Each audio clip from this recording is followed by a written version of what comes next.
I guess Sam Scamardo has joined the conference. Okay. Hello, morning, everybody.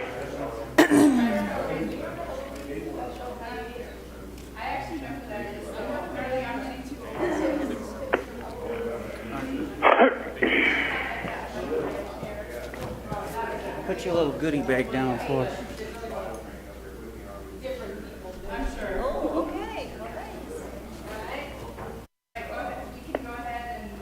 Okay, if everyone will connect.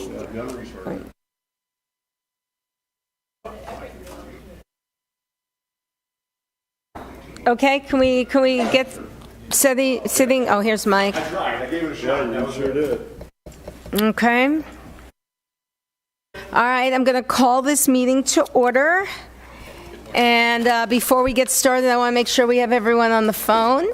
Art, huh? Yeah. I've never been accused of being soft, so. Is Artie on the phone? Artie Locksman? Artie? Sam? I'm here. All right. Okay, well, we'll wait for... excuse me. Artie texted me and said he's got a conference call at 8:30 for his business, and then he'll join us as soon as he's done. Okay. All right, so if you'll please rise and do the Pledge of Allegiance. I pledge allegiance to the flag, to the flag of the United States of the United States of America, and to the republic for which it stands, one nation under God, indivisible, with liberty and justice for all. Thank you. All right, this is the annual trust meeting of Mohave County Employee Benefit Trust Fund Board of Trustees. And the first thing to come before us today is the call to public. Is anyone wishing to address this board? Hearing and seeing none, we'll move on. We're going to jump at the request of Erin Collins to number 3, which is the discussion, consideration of, and possible action regarding approval of the minutes of the EBT board meetings held on March 21st, 2019 and November 6th, 2019. I need a motion. Motion to accept the minutes is read. Motion and second. All in favor? Aye. Opposed? Carried. 4, discussion, consideration of, and possible action regarding trust financial report. It's all yours.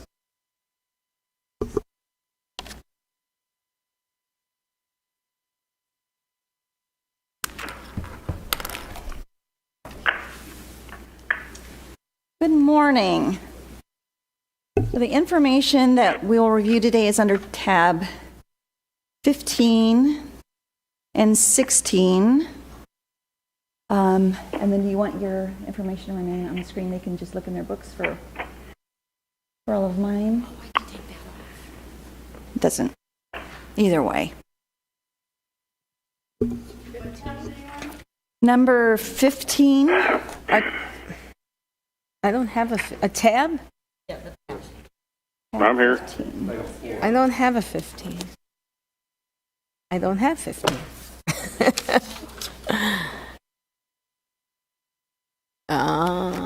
We'll blame it on Karen. Oh, she's not even within listening. the actual document? 1 second. Oh, okay. Maybe it's just a different tab? I think so. Oh, okay. Yeah. All right, because the tabs were a little off. All right, no problem. I have 15 here. Okay. So what is included in tab 15 is actually a draft of the financial statements for both the self-insured retention pool and the employee benefits trust. The primary information on these reports are listed under, in the report itself, it's page number 4. And within your book, it's page 327. And at the top of the page, it says the Mohave County, Arizona Self-Insured Retention Employee Benefit Trust Funds and the Statement of Net Position. So that is actually your balance sheet, if you will, showing the cash and liabilities and fund balance. So under the self-insured column, the primary points there are to essentially look at your cash of the $1,470,000, and to go down, take a look at the difference between the cash and the other assets, about $700,000 to get to the asset total of $2,115,792, and then take a look at the liabilities. What kinds of liabilities do we have outstanding? And basically, the bulk of that is the claims and the judgments payable, which is our, obviously, the invoices that come in for medical claims, $584,379, and then the pension liability is an accounting accrual related to governmental accounting standards. So the net position provides you with unrestricted cash, basically, of $1,191,000 in the self-insurance pool, and then in the employee benefits trust, we follow along similarly, where you go to the top of that, the cash equivalent in the EBT was $10.3 million at the end of the fiscal year. The outstanding claims were $1.5 million, that's the IBNR amount. And then the net position unrestricted is $9.2 million. The following page, which is page 5 of the actual financial report of this draft, provides you the information on basically the income statement, showing you the revenue. For the EBT is about $12.8 million was received. The expenses, $12.4 million, so expenses were less than the income, so we're in a positive position. We also received investment income, which is the interest earned through the Treasurer's Office, allocated to these funds. And for the EBT specifically, excuse me, then the increase in the net position where revenue exceeded expenses was at the end of the year $554,000. So we gained that much throughout last fiscal year. The next page is simply a cash flow that ties out to your cash that was held with the treasurer. So those are the primary pieces of that financial statement. All the other pages are notes and schedules in there that support the numbers. And essentially, it's just important that you have an opportunity to review that and get comfort level in your own head of the indication of our financial position. Are there any questions on the draft? Once we receive the final report, we would distribute it to the board. Okay. Any questions? Comments? No. Anyone on the phone? Sam? No questions. Okay. I'm good. No questions. Thank you. All right, the next tab is internal to the county, to Mohave County. And in my book, it's page number 347. And it is the summary page of the Employee Benefit Trust, where it shows the fiscal year 17-18 actuals, then our fiscal year 18-19 pre-audit actuals that we just reviewed, our current year's budget, and then a projection through the end of this June, through June of 2020. And then the final column is what is preliminarily requested into next fiscal year. So when you review those sections in terms of the operating revenue that we're anticipating, we believe that about what is budgeted is what we will receive for the current year, and then next year the amount just carried over the exact same budget, no increases or decreases anticipated in the contributions. The expenses are made up primarily of the claims, which are listed as supplies, if you will. And again, there really no significant changes in the budget amount. We budgeted last year $13,184,858, or I shouldn't say last year, that's for the current year. And then next year, the budget for that has been increased by $1,000 to $13,185,250. The bottom line then, from a budget to budget basis, that we know that if the items that were discussed yesterday are included in what is adopted by all of you, then we may budget to lose just a little bit more money from a budget perspective in case everything were expended. However, you can see from the prior year's actuals from 18, the trust actually gained $414,000 where revenue exceeded expenses, and then we just went through the audit, the draft audit for 2019, where we gained $500,000, and we're projecting for the current year to clear contributions exceeding expenses by at least $195,000. We still have a ways to go between today, March, and June 30, but unless something significantly changed with claims, that's where we would project to be.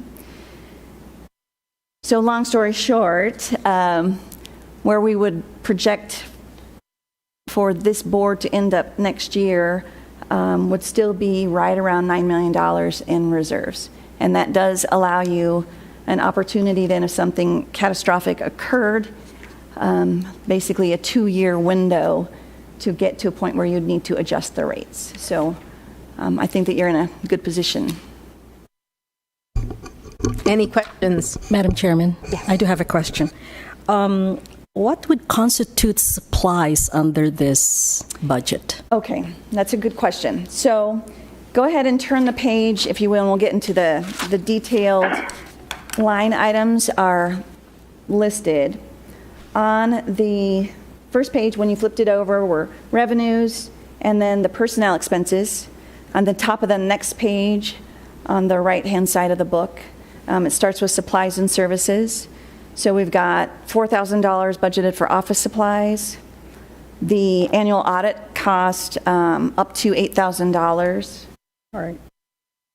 We have health insurance administration of $1,648,000 that are payments to claims for the claim administration, basically for Meritain and the ACA cost. The flex spending shortage, we budget for $5,000. The wellness program of $20,000. We've got split-funded educational assistance for training in HR, not really for training. The educational assistance is actually education, formal education. The training costs, the travel, and some miscellaneous items. So the bulk of it is actually the health claims. Thank you. Yep. Okay, any other questions? Madam Chairman? Yes. Nope. So the difference, if you look at actuals and projecteds, we're doing very well, a lot better than what the actual budgeted or requested numbers show, and that's because you're estimating conservatively. It appears like $900,000 over the past year on the claims, on the supplies. So that would make up the difference, basically, right? Yes. Right.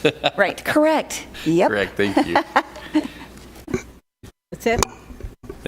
Okay, I just want to take a minute and thank Erin Collins and Coral for, again, since I've been on this board, we've just kept going up and maintaining, and it's been very well run. And I want to thank the employees for doing their part in keeping costs down, and I'm very happy with these numbers, so thank you. Okay. Madam Chairman? Yes. And this is a timing issue.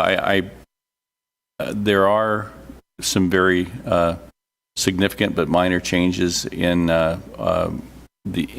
our HR department that actually will impact the budget that you're approving. I was wondering when that would be, the new initiatives there would be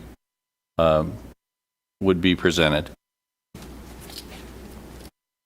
Under the personnel expenses for the wages, when we had our pre-meeting, we took off the extra person, so that is no longer on the budget. So we will be requesting just the same amount that was budgeted last year to be carried over for this year. I think it's a $54,000 difference. So that has been taken off the budget. It shows up here, but when we work the final budget, that will be taken out.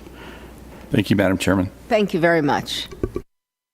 Okay, moving on. Number 5. Do we have to accept the financials? Now? Yeah. Okay. So I need a motion to accept the trust financial budget. Is that it? What's the motion? The financial report. Financial report. I make a motion to accept the financial report. Second. Great. Second. All in favor?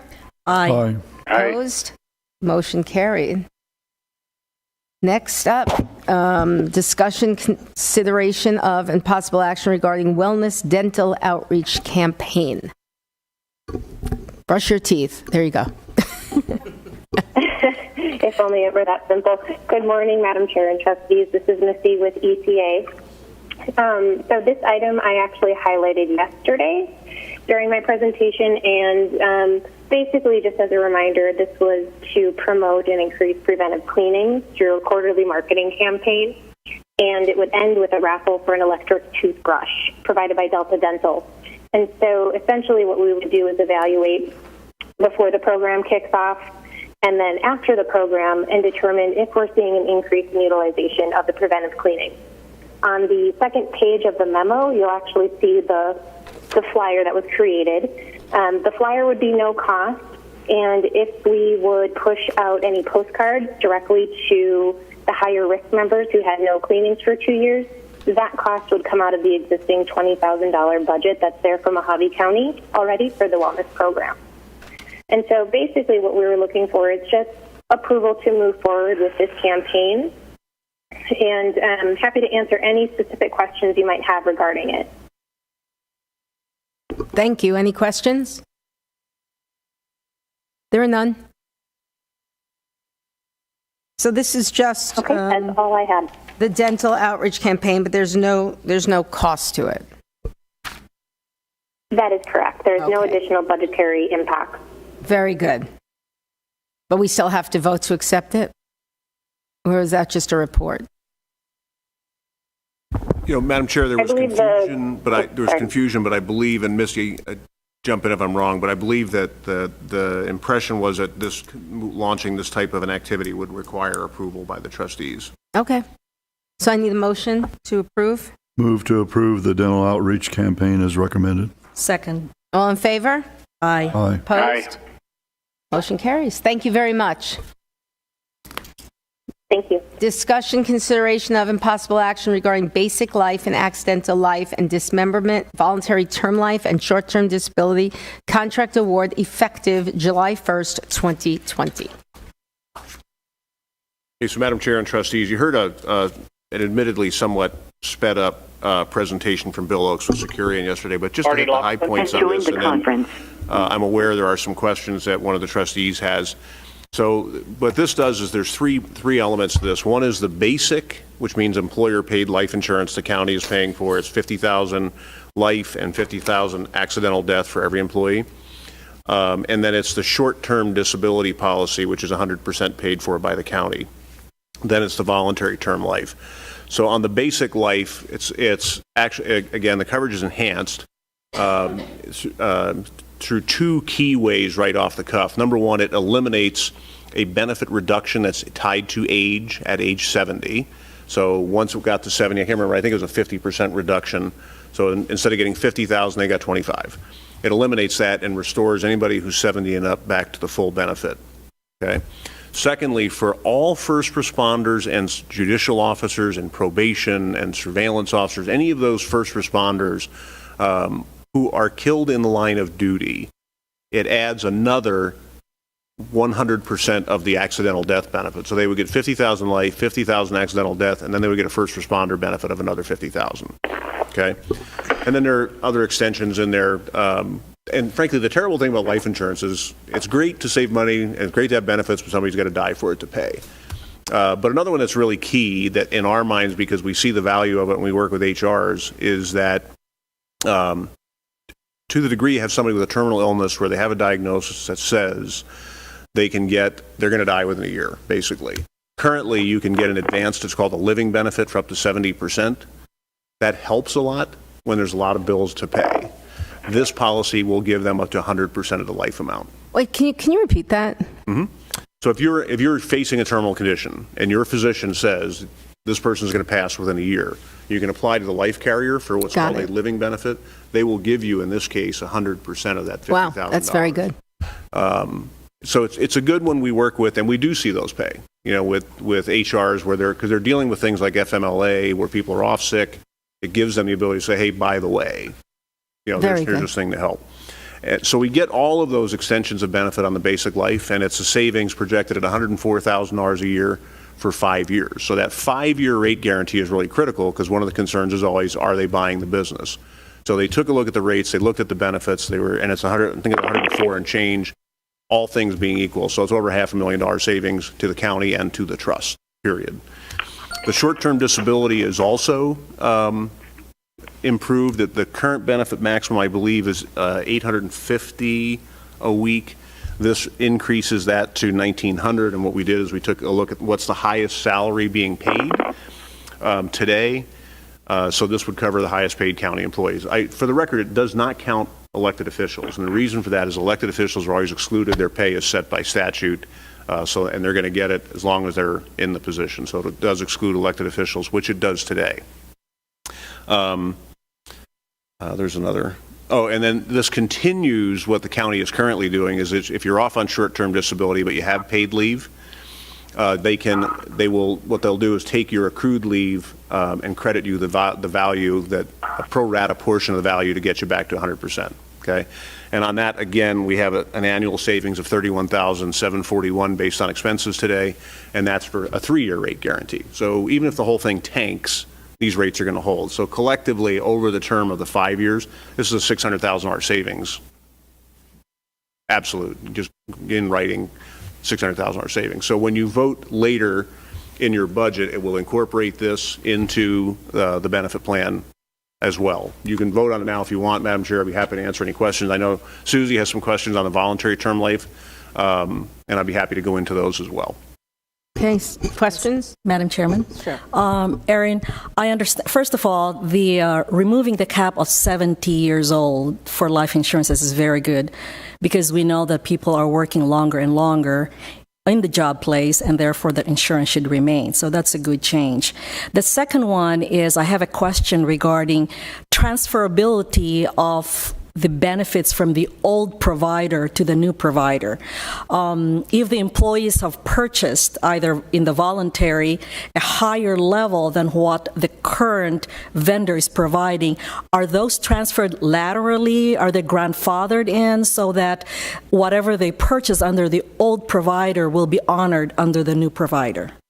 The short answer is yes. So what we did with this, and again, we kind of hung this one on a larger group that we had done, and what we agreed is they agreed to 100% grandfathering, including any that would not conform, okay, to what the current limits are, but frankly, they all conform. So we're okay. So whatever they've got in force is coming over.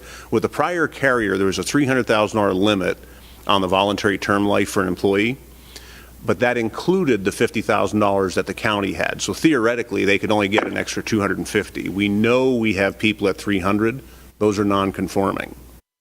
They're coming across at the $300,000 plus the $50,000, and any restriction on that, the fact that it was done essentially incorrectly, these are very old ones, are waived. So long story short, if you have it in force today on the voluntary term life, it's going to come across with no reduction. In addition, we got rid of the two sets of rates.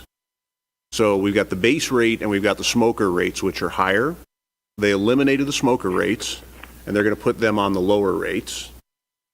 And we got rid of the age reduction at age 70. So to the degree we've got anybody there, and frankly I don't know, if we have any there today and they've got voluntary term life, they also get rid of the age 70 reduction as well. Thank you. There's one more, Madam Chairman.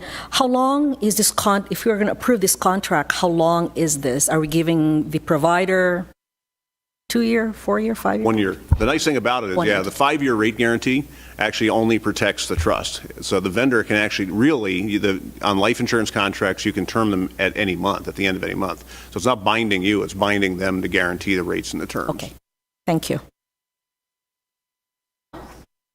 Madam Chair. Is this the time, Erin, to ask about expanding Teladoc and what our charges would be? Madam Chair Verlin, it's not, and we do have your information for later. We're going to do that when we get to the rates. I've got 8 items to discuss when we do the rate making and the budget building. And we're going to go back. That's item 2 and actually item 8. So we're going to skip 8 also, Madam Chair, and we're going to do both of those under item 2. Okay, so that will be the last thing we do. 8. It will be 2 and then 8. Is that what So you're on saying? item 6, Madam Chair? Right? You just said 8. Did I misunderstand So you? we're going to go to, do you want to do skip 7 and 8? You want to go to 8 now? No, so what we're going to do, Madam Chair, if we could, let's skip 7 and 8. I think we need an action on a vote on item 6, Okay. unless you want to incorporate it into the budget later. I think it's clean enough. A motion to approve on Securian would be good, and then we would go pick up on item 9, 10, and 11 and go back, and then go back Okay. to the budget. Okay. I need a motion for item 6. Which is for the short-term disability and It's the to life award the insurance? basic life, the short-term disability, and the voluntary term. I'm sorry, one second. So I'm looking at the agenda, and isn't that number 5? No, No. that's an old.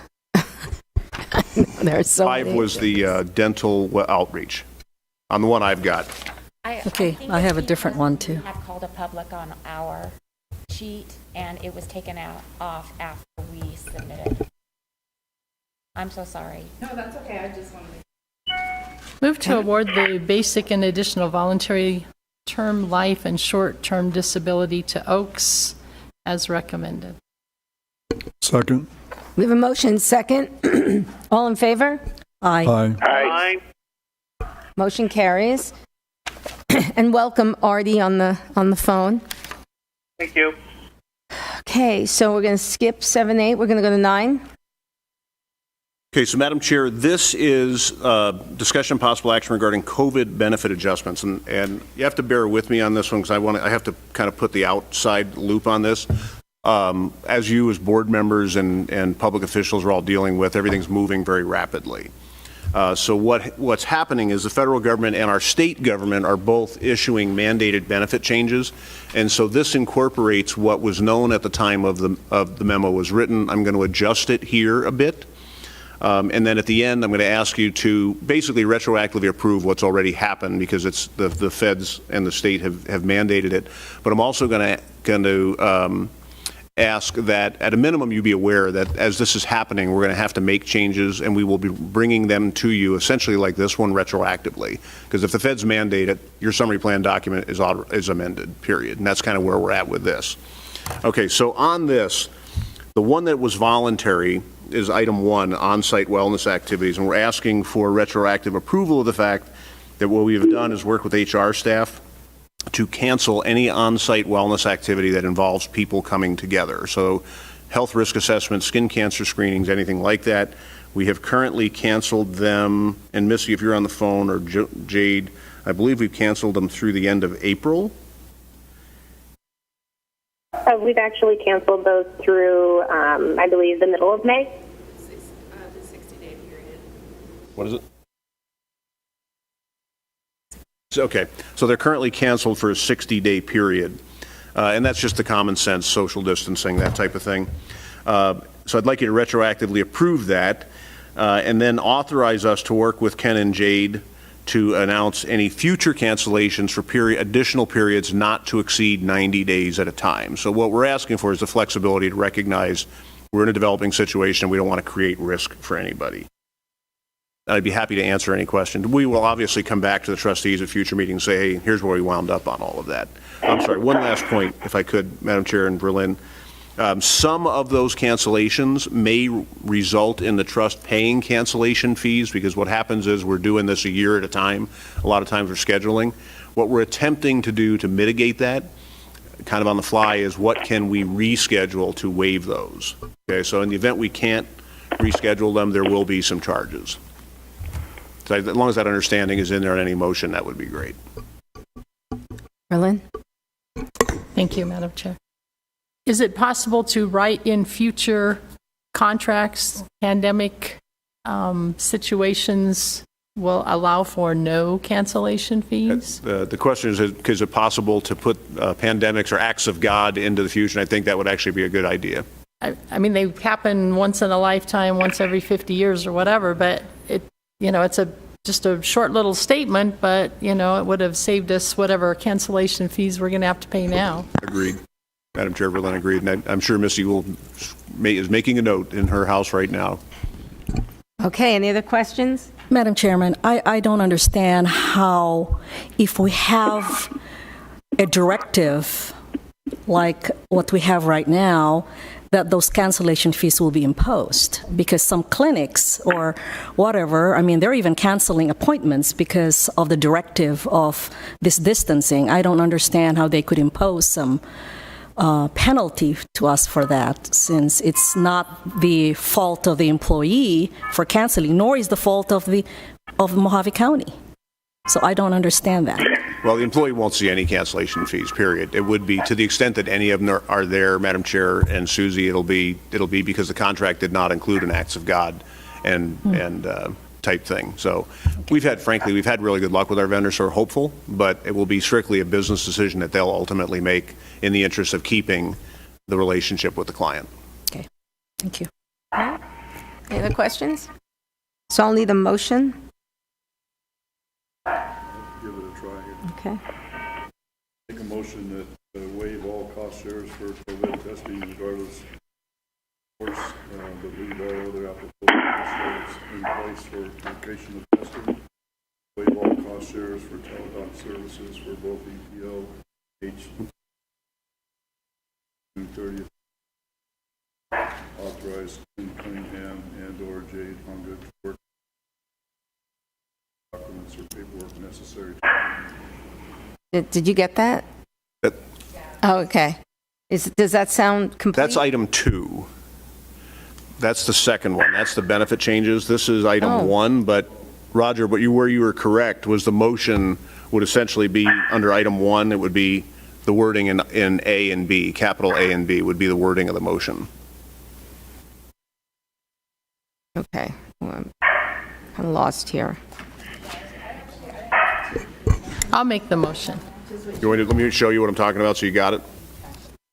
I make a motion that we retroactively approve the cancellation of on-site skin cancer screenings and authorize Ken and Jade and/or Jade to approve future cancellation of on-site wellness activities for successive periods of up to 90 days through the end of the 2021 plan year, with the understanding that the trustees will be kept in the loop at subsequent meetings of the trust, and employees will be notified as far in advance as possible of any cancellation. That sounds good? That's the motion. Perfect. I second it. Okay, we got a motion and a second. All in favor? Aye. Opposed? Motion carries. Discussion, consideration, and possible action, COVID financial impact modeling? No, we're still on that was all part. former agenda item, Madam Chair. So the second part of this is the benefit adjustments. The first one was the wellness.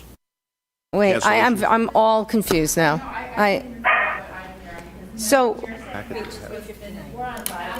Right, but I'm following the agenda.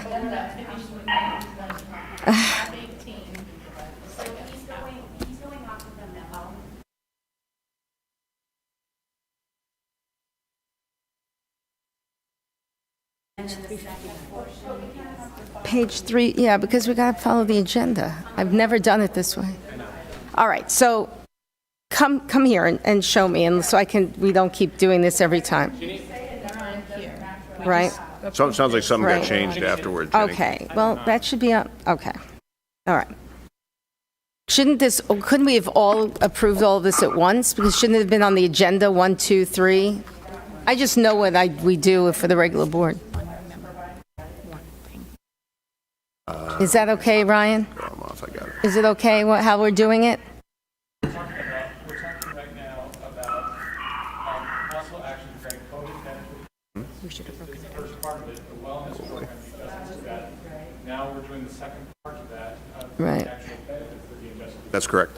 For future reference, it should be on the agenda A, B, C, whatever. 1, 2. Yeah, I understand. Just trying to understand because I've never seen it done like this before. All right, so now, We're still on the possible action regarding COVID benefits. yeah, but Part of this portion of it. the first part. So we're on the cost share waivers? Okay. Okay. You okay, Ginny? Okay? You know where we are? I know, I was totally confused too.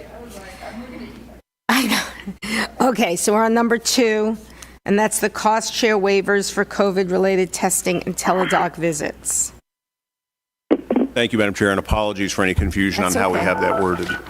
Okay, so the second one, this is actually the federal mandates and the state mandates, and what's happening here is that they're essentially saying they want people to get tested. That's the goal, okay? And they're overriding plan designs in terms of cost shares. And the reason that's so significant is that there's tax implications to it. Okay, so for high deductible health plans, there's a very limited, very defined set of things that you can waive the costs on. They're overriding that, and that's significant. Okay, because we have to do it right, because otherwise employees get cross-waged with the Internal Revenue Service. The same is true on the EPO plan, to the degree that people were paying costs that were not eligible to be paid for out of flexible spending accounts. So we're dealing with the IRS essentially here, okay? So what this does, and there is a modification to it since it went out, is it says regardless of where you go for COVID-19 testing, the testing portion, the cost of that testing has to be 100%. And the additional change they added to that is no longer just the test, but the facility portion of it as well. There's a contrast in here, but before it was just if you went to the ER, we could still say you have to pay your deductible, your copay, your coinsurance, we'll pay 100% of the test. Now they're saying if you go to the ER, all of those associated costs have to be waived. So for the ERs, for the doctor visits, for urgent care, okay, it all has to be paid with no member cost share. That even sounds clean, but I just want to caution you of this. And we're going to recommend make that approval, make it retroactive so that we comply with federal law. The reality is we're doing it now anyways because the law changed. But my cautionary note to trustees is this: it's not always going to be clean. So what's going to happen is we're going to have people go into the ER because of a car wreck, a broken arm, something else. They go into the ER, and in the course of that, they're going to get tested. Okay, so there's going to be some judgment on how that claim is ultimately paid, and it may result in appeals. So our intent is we've already flagged with Meritain, had conversations. You get a squirrely claim, call us. Let's work through it. And to the degree we can do so with Ken and Jade and HIPAA and not violating HIPAA, our intent will be to do everything we can to comply with that law. To the degree that anybody is dissatisfied, the cautionary note to you is they're going to come through as additional appeals.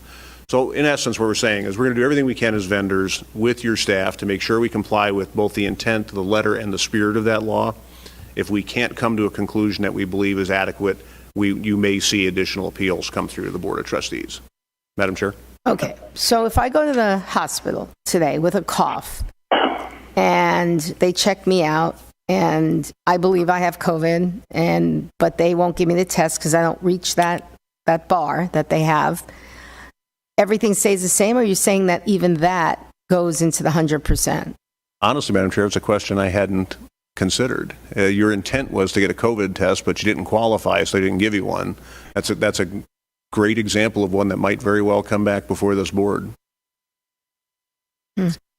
You know, so But we right know now, that. I mean, but taking the letter, literally, it wouldn't be covered. Correct. If I was going to read that one today, just off the cuff, right, I would say that's not there because they never did the test. Right. So your it has intent to and be your that desire. that's the bar. They have to have done the test. Correct. Okay. Okay, and let me continue this because I'm going to move it into another area.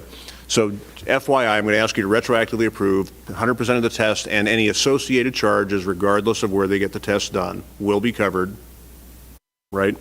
The second element to that is on teledoc services, okay? And teledoc, the same things about what can be waived and what cannot be waived. So apply to high deductible health plans. And what they're saying is that you can waive costs on the high deductible health plan for teledoc services to seek COVID testing assistance. And I put that qualifier in there because they don't have the ability on teledoc to actually administer the test. What they can do for you is walk you through the checklist.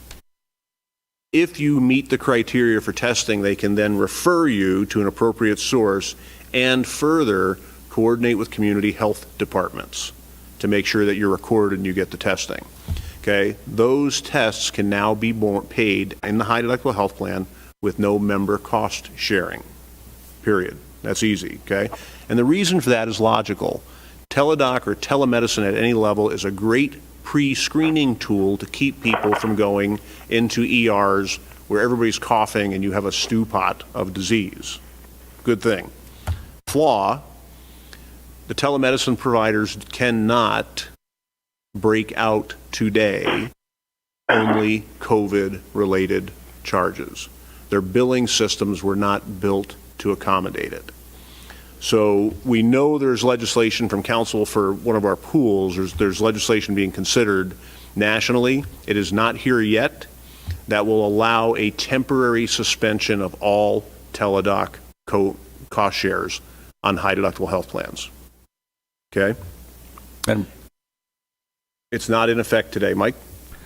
Madam Chairman, I and this is Taryn, aren't we contemplating removing fees from the teledoc service to encourage people to utilize it, or am I thinking about something else?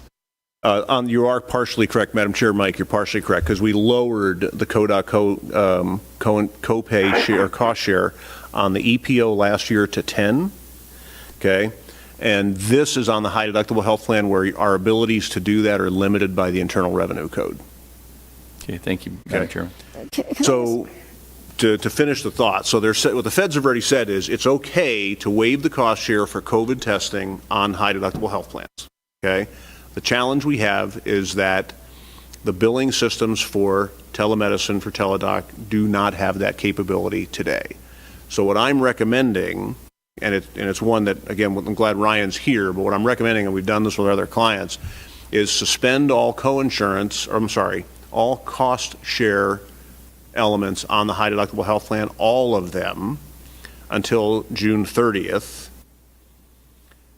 so that people who can go and get telemedicine services so they don't have to congregate, those will include the COVID testings, but recognize that should you elect to do that, we are ahead of where the IRS is today. I do not see a practical alternative because the billing systems don't accommodate it, and we have a mandate to make telemedicine no cost to participants for COVID. So I don't have a workaround other than to say, if you read the spirit of the law, the intent is to avoid having people congregate in places like physicians' offices, urgent cares, and emergency rooms. I think this makes sense to do. So my recommendation is waive the waive the cost pays for telemedicine on both the EPO and the high deductible health plan until June 30th. Okay. Any questions? Go ahead. Madam Chair.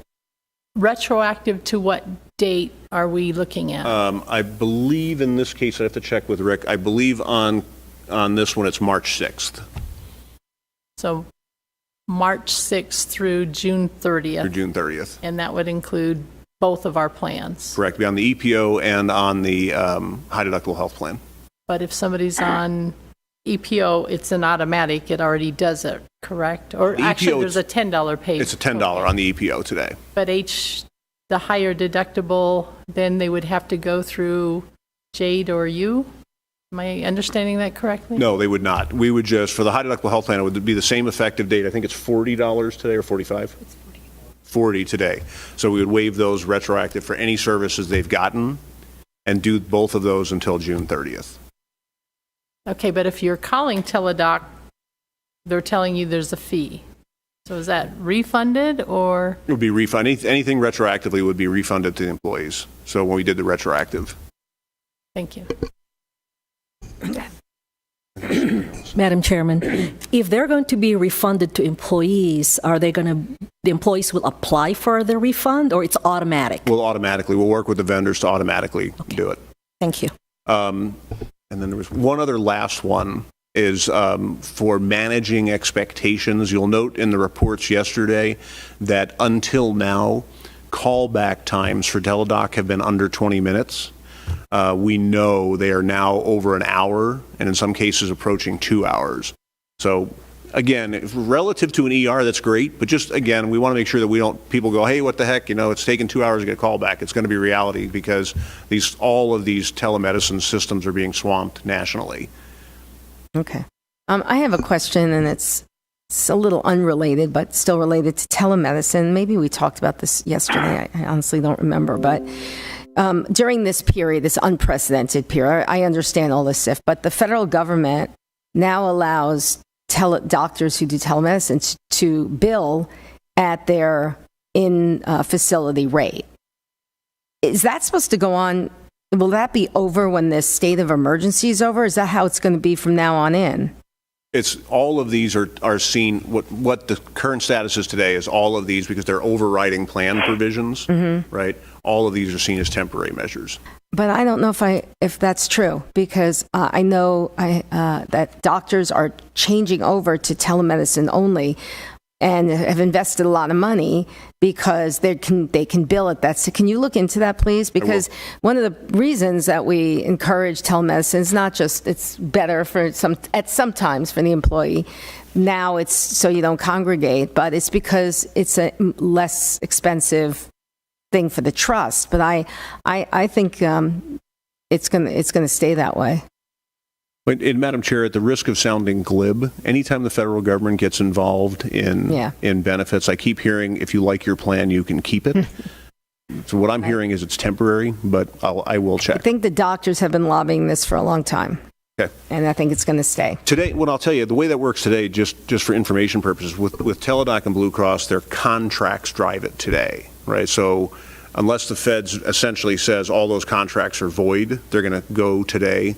And that's what the action does. The action what you're discussing is a temporary voiding of those contracts, just as it is your summary plan description. So the question is whether or not they make it permanent.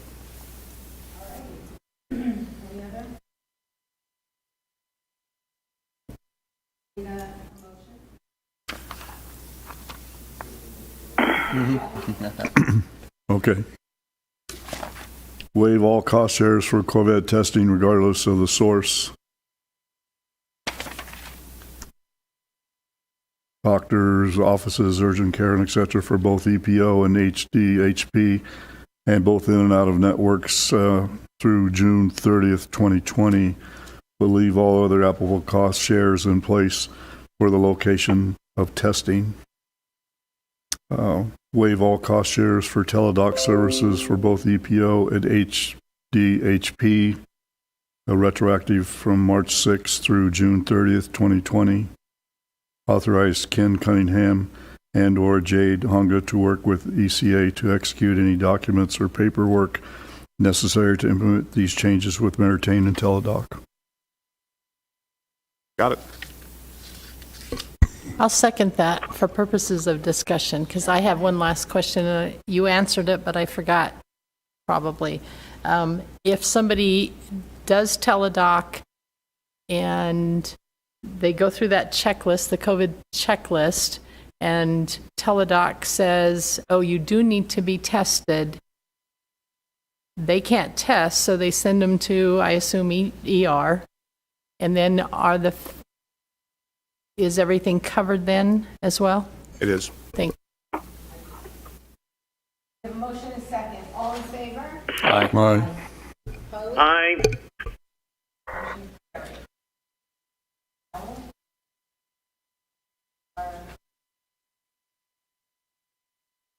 The financial impact modeling.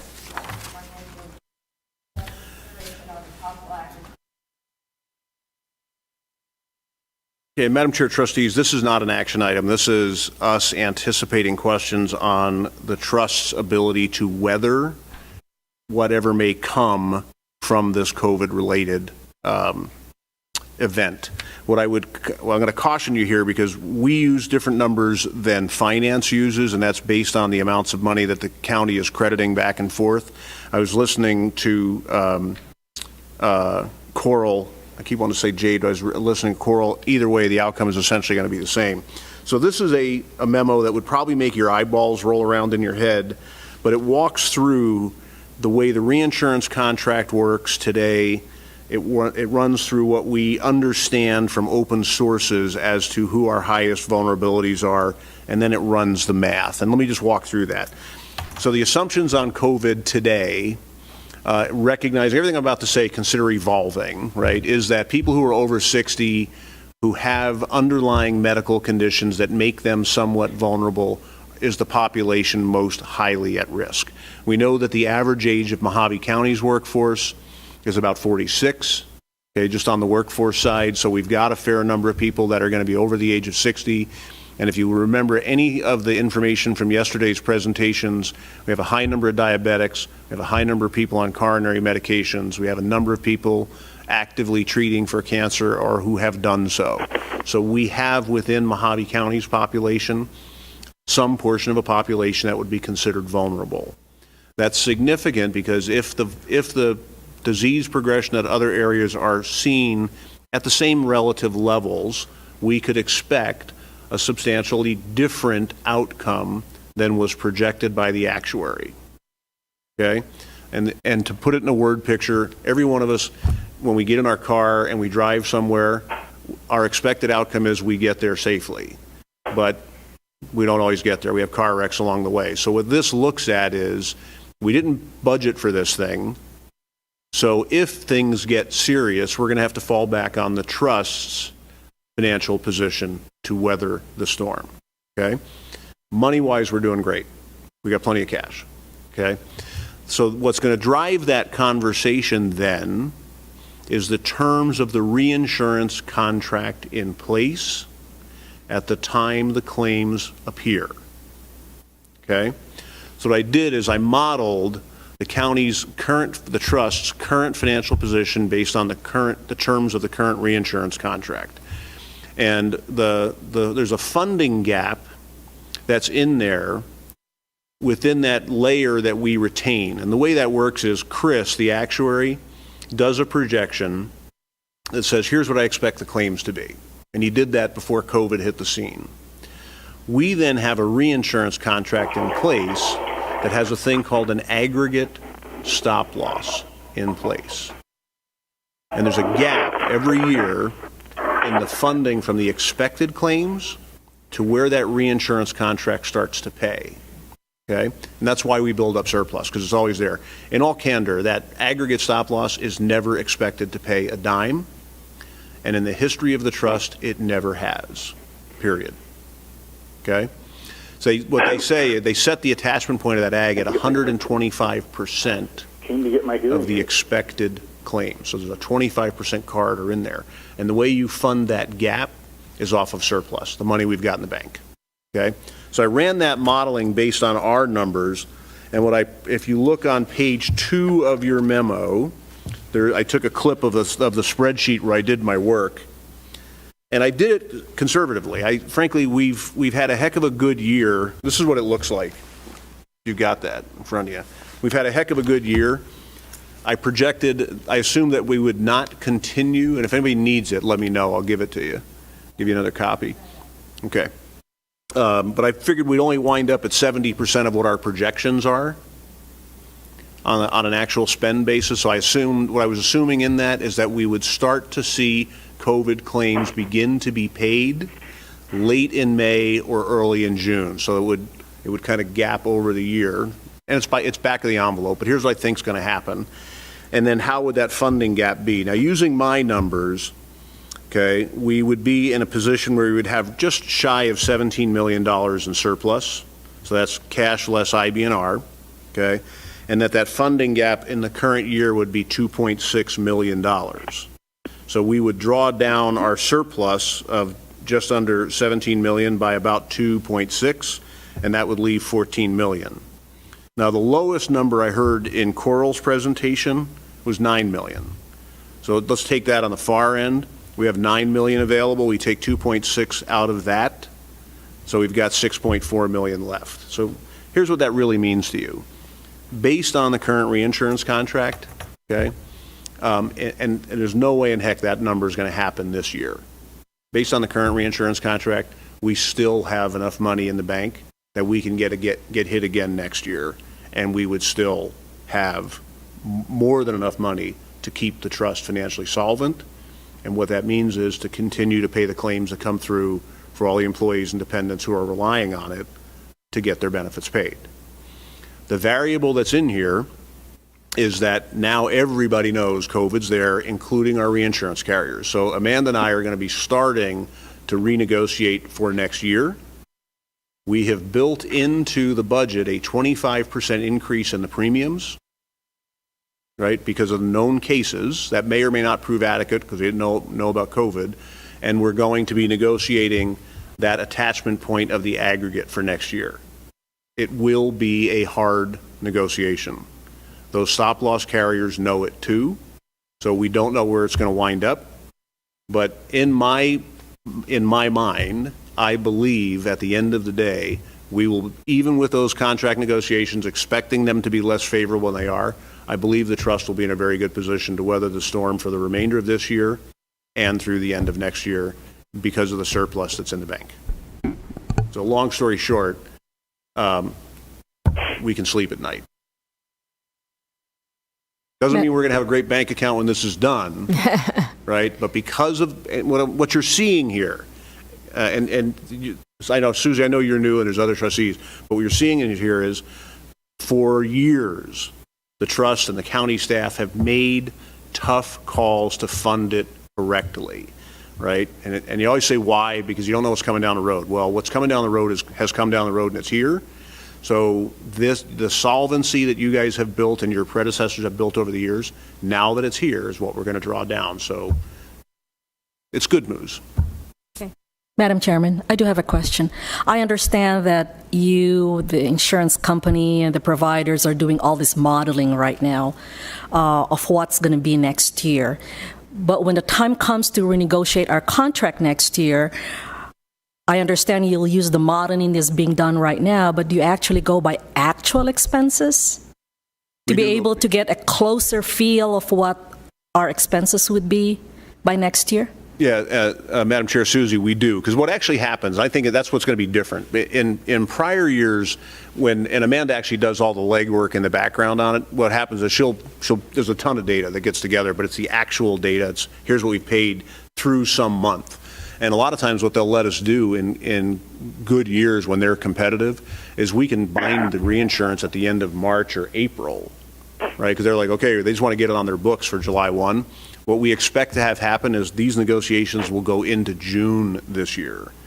And it may literally get down to the end of June because they're going to want claims through the absolute last second because they're not in business to lose money. So they're going to want to know how many large cases do we have, how many people do we have on ventilators, whatever. They're going to want to know. So we think this one's going to get all the way down to the very end to negotiate. And I will tell you that last year, we were seeing the market get tough before this hit. And one of our longest term clients, a client we've had since 1994, we had one company willing to offer a renewal. So we're hoping this year that we will have multiple companies, but at the end of the day, we're going to need just one to come in. Madam Chairman, I have one more question. Do we anticipate anything from the stimulus that has been passed to assist us with any of this medically related expenses in the area? We are not aware of anything yet. That doesn't mean it's there. Yeah. But because, Madam Chair, Susie, all we're doing is trying to get everybody through the year at this point. Yeah. We're aware they're talking about a lot. We have not seen any details on anything that might pay, even, for example, the cost of all these COVID waivers. We have not seen anything yet. Okay, thank you. I actually think that I have seen something, but when it comes to light, because they haven't voted, it's just a vote today. I think they're doing a roll call today, right? Is that what I'm reading? I'm not really sure. It changes every minute. But we'll be made aware of relief, any relief that we get from the federal government and the state, because I know that they're taking this into consideration too, as they should. You can always hope. I mean, it seems to me what I'm reading is the printing presses are running. The Yeah. Benjamins are being printed, Yep. so it's where they're going to wind up. Yeah, we don't want to go there. Okay. Madam Chair. If it is possible that we can be reimbursed for that, do you track COVID, or can you track COVID-related illnesses or payments, payouts, so that that number could be provided to the county for reimbursement, if that's a possibility? So Yes. you So, have a Madam way to Chair track Verlin, just the those? question is, are COVID-related costs being tracked? The answer is yes. The feds have issued 2 new codes to the claims administrators, which is not ECA. We'll compile it, but it's Meritain that actually pays the claim. So we know they've issued 2 new codes already to track it. So to the degree that anything might be available, we'll be able to track some portion of it. The only wrinkle I always want to put in there, Madam Chair Verlin, is, again, it's going to be those weird ones, Verlin, where somebody comes in for something else, like a car accident or whatever, and turns up positive. I don't know how that's all going to shake out, but I can tell you that we've done things that were complex before with TPAs and been able to do it. Okay. So where are we at now? No motion on this. No motion. This was informational? Okay, and now we are at The reinsurance one. the 11. Discussion, consideration of, and possible action regarding reinsurance renewal process. Okay, or so Madam Chair, this process. is an annual one. It's just going to have a little more import today, and it's what I was just alluding to or referencing to. So what happens every year is the trust grants authority for us to work with Ken to bind the reinsurance, and then we come back to you to gain approval. So we're asking for that again. Okay. And with everything that I just said before, we're expecting it to be an 11th hour thing. This one Okay. does require a vote. Okay, so the motion is to, motion to approve ECA to work with Ken Cunningham, Human Resources Director, to negotiate and bind the reinsurance renewal effective July 1st, 2020. Okay, I'll make that motion. okay. Motion second, all in favor? Aye. Opposed? Motion carries. Okay, and now we're going back to 2. We're going to go back. I think what we should do, Madam Chair, is we have a memo which is for us as vendor renewals. For us, it's item 7. And then we would go, Okay, so go into the budget, which is item 2. Okay, so what about 8? So 7, 8, and then 2? And 8 and 2 are together. Sam Scamardo. Has left the Do conference. 7, and then we'll roll into 8. Okay, And 8 and 2 are essentially the same. okay. 2 was a leftover from yesterday in case we didn't get to it. Okay, so 7 is discussion, consideration of, and possible action regarding EBT vendor renewals effective July 1st, 2020. What page is that? And where is that? Where is that in our book? Back in, there's an 8, 7, 8.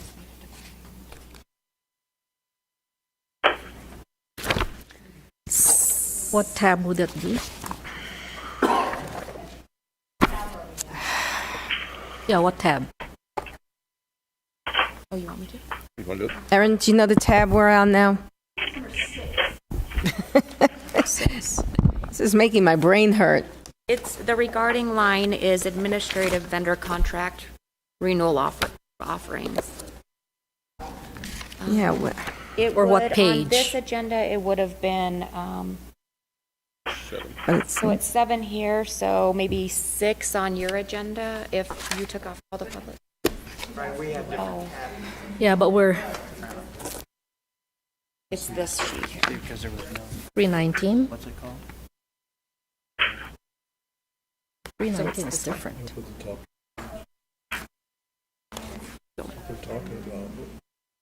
No idea what's I can't find it. No, this is the minutes. This is the trust minutes. I don't think we're approving the trust minutes. So this is the trust meeting. Cool.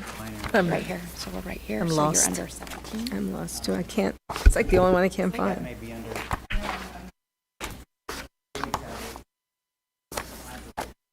No, tab 18 is COVID. So it's on the back of the,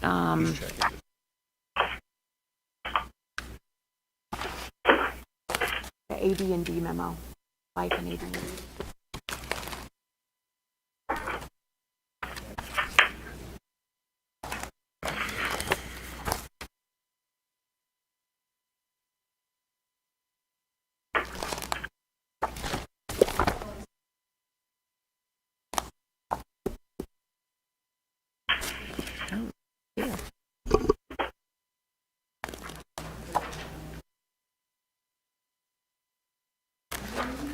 It's on the back page of the life and AD&D, so it's right here.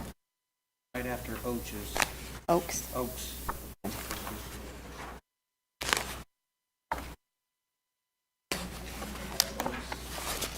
We could do dental claims again. Brush your teeth.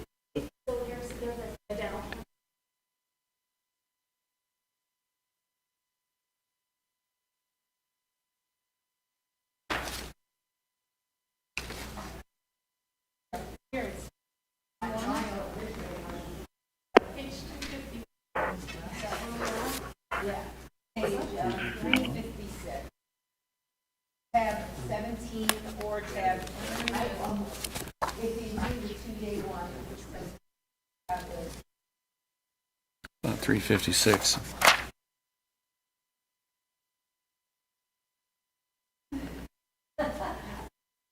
Everybody got it now? No worries, Ken.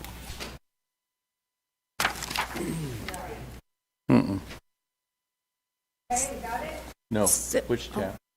page 356. Tab 7. This is my 356. That's after the short term. Or 17, yeah, and it's 356. Okay, thank you. Yes. Thank you. Thanks.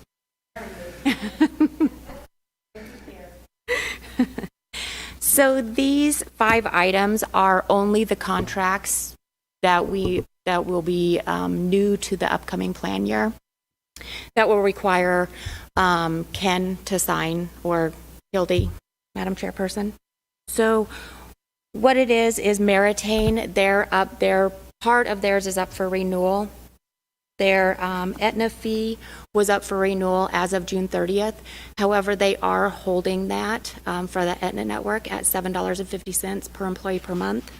And then also Teladoc, they're also holding that fee at $1.55 per employee per month.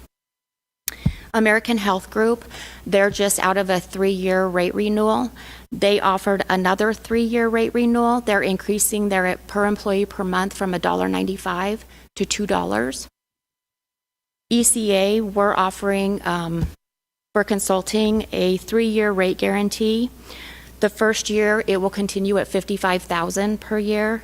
The next year will be, we're requesting a $5,000 increase at $60,000, and then the following year will be $60,000 again.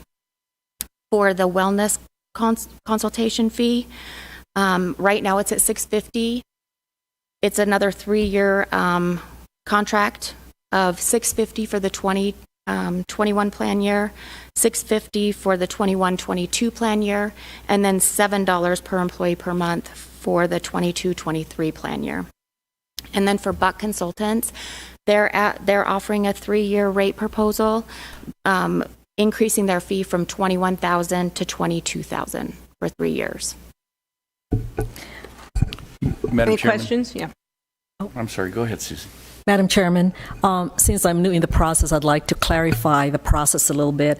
Based on this item, we're actually giving the authority for Ken and Erin to negotiate or to sign these contracts. Now, is this going to come back to the board, or we're giving you the authority and it goes from there? You give the authority, because what these are, Madam Chair, Susie, is extensions of the existing contract. Okay. So it's basically to sign the amendment to the existing contract. All right. And it would actually be done, think Ken signs these. I think these have to go back to the chair of the trust. Now, does it go back to the entire trustee or just? No, they're just signed. The trust approves it, and then I just sign. Oh, he does sign it, okay. The board approves the contract changes. What we're doing right now is approving the contract change. We're giving authority to Ken to sign the documents. What you said. Exactly. Now, it doesn't have to go back to the trust, right? Correct. Okay. Now, are these one-year contracts? Now, the rates are 3-year guarantee, but these are actually one-year contracts? Yeah, these are actually one-year contracts, and then there's a provision in there where, for cancellation at the end of any 1 year. So essentially what all of these do, again, kind of like with the life insurance contract, is they lock the vendor in.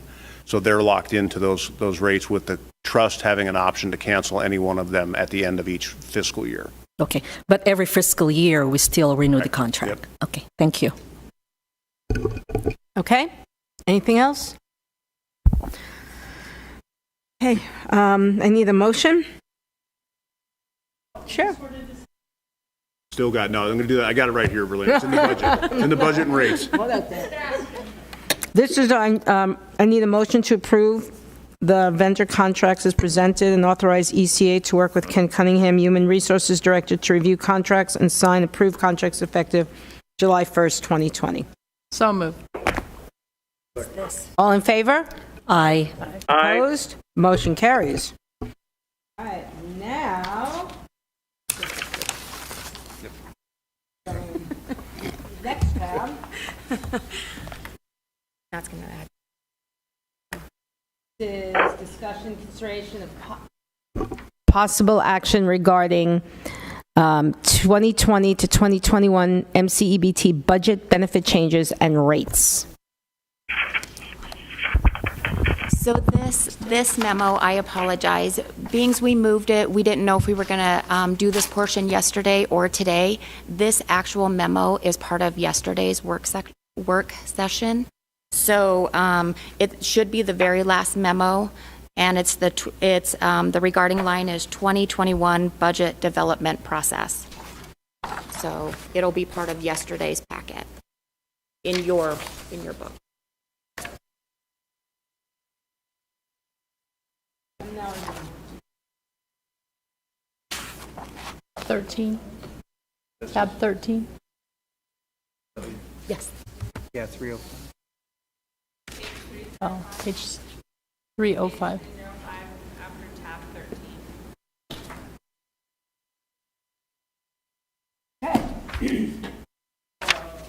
So you're going to read through the... Sure. Okay. Go ahead.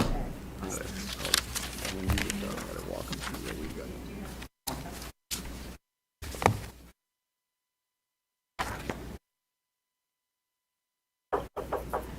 So in regards to this memo, we can do it a couple of different ways. I can just go through. I can go through and I can highlight the changes if you have already reviewed the memo, or I can go line item by line item per vendor. What's your pleasure, board? Okay, let's go with the line item. Okay. You just cost me $1. I told you. Okay, so initially, where it's stating the draft budget, this is where ECA makes their recommendation of what we feel would best benefit the trust. So it's stating here that, as the actuary stated, a 0% increase for medical and RX and also the dental.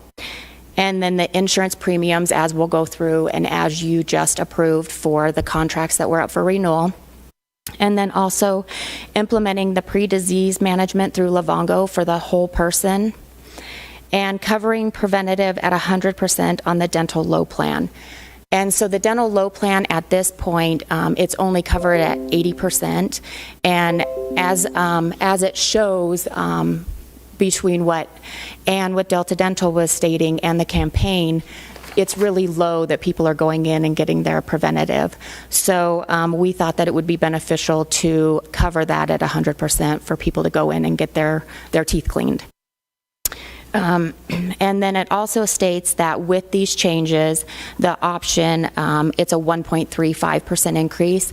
But we made a couple of changes yesterday to where we decreased the professional line item, and then we also took the the EAP rate from the 226 back down to the $1.44. And so actually, right now, the budget is showing at a 0.5% increase. And we'll go through that budget here in just one moment. So that is what we're recommending for the budget changes. If you go to the next page, it starts with the specific stop loss. So what we're recommending there is a 25% increase, which would increase your premiums to $61.93 for the employee and a $172.63 for the family rate. This is an annual impact of approximately $271,000 for the year. The aggregate stop loss, we're assuming approximately a 5% increase from 220 to 231, and the impact for that is much less at 1,205. And then again, the employee assistance program, I took that fee back down from the 226 to the 144 as stated yesterday. She stated she would hold that rate, so there wouldn't be an increase to that line item. Okay, before you go on, but we're going to go right through each of these programs. Vote on it. Because we need to talk about that EAP. Right, and so that'll be when I bring up the budget, Okay. we'll go through and build that budget. The group life and accidental death and dismemberment, right now it is through the standard, and trustees heard the awarding of contract to Securian, and so that will be part of the budget building as well. When we reduced that already from the budget, so that's showing about $150,000 decrease for this plan year. Short-term disability, with making those changes, moving over from standard to Securian, we're looking at about a $31,000 decrease. And then moving on to the administration fees, Meritain, the third-party claims administrator, their administration fee per employee per month is increasing from $15.27 to $15.58. That's the only increase we're seeing with their admin fees. They do administer the FSA, the Aetna Network, and Teladoc, but those rates are not increasing. And so we're looking at approximately a $3,000 increase for Meritain. American Health Group, again, they're ending a 3-year rate renewal. They are asking for a per employee per month increase from $1.95 to $2, which is an annual financial impact of $548. Blue Cross Blue Shield, right now the per employee per month rate is $16. The 2021 plan year, it will increase to $16.75, which is an estimated impact of approximately $8,000. Delta Dental, they're in the 4th year of a 5-year rate contract, and so their admin fees are increasing for both plans. Both plans mirror each other. $2.07 for the employee will be increasing to $2.20. Employee plus spouse from $4.24 to $4.52. Employee children, $4.85 to $5.17. And then employee plus family, $6.84 to $7.28. So we're seeing a small increase there as well, which is an annual financial impact of approximately $2,000. Navitus, they're in their 2nd year of a 3-year contract. The per member per month fee is going to increase from $2.15 to $2.21. We're showing a decrease of $1,000 on that. And really how this works, I do understand that it's an increase of pennies, but we look at the overall for the year of what was budgeted and what was utilized. And when it's based off of per member, it's we have to bring the numbers back to calculate it into a per employee per month rate. And so that's why it's showing the $1,000 decrease. ECA, again, we're ending we're at the end of a 3-year contract. We're holding our rate from this year of $55,000 to $55,000 again next year.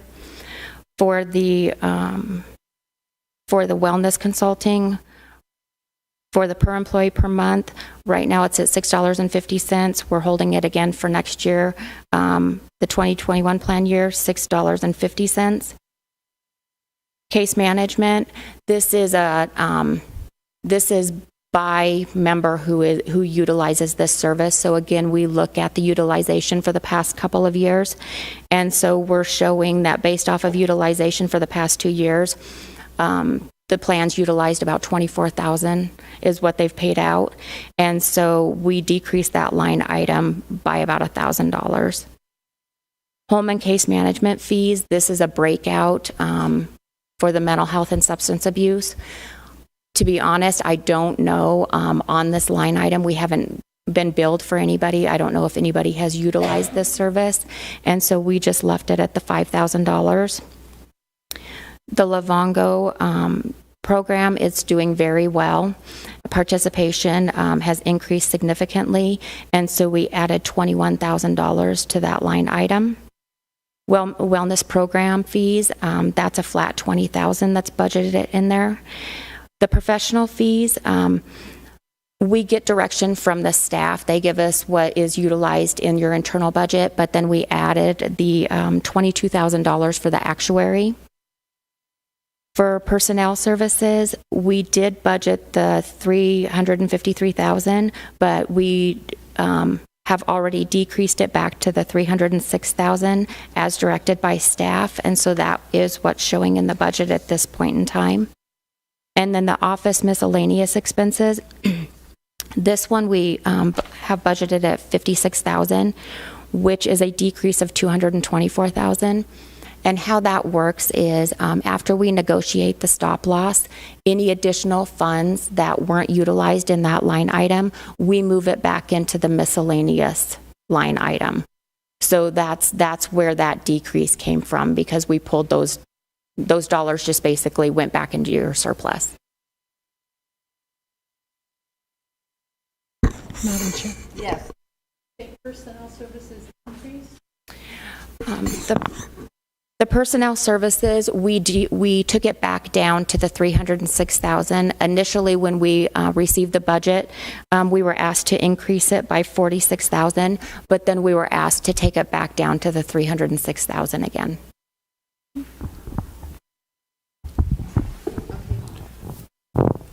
Can I ask a question about the teledoc for Meritain? So that's per employee per month for the utilization, and what does that cover? And why is there a fee for that?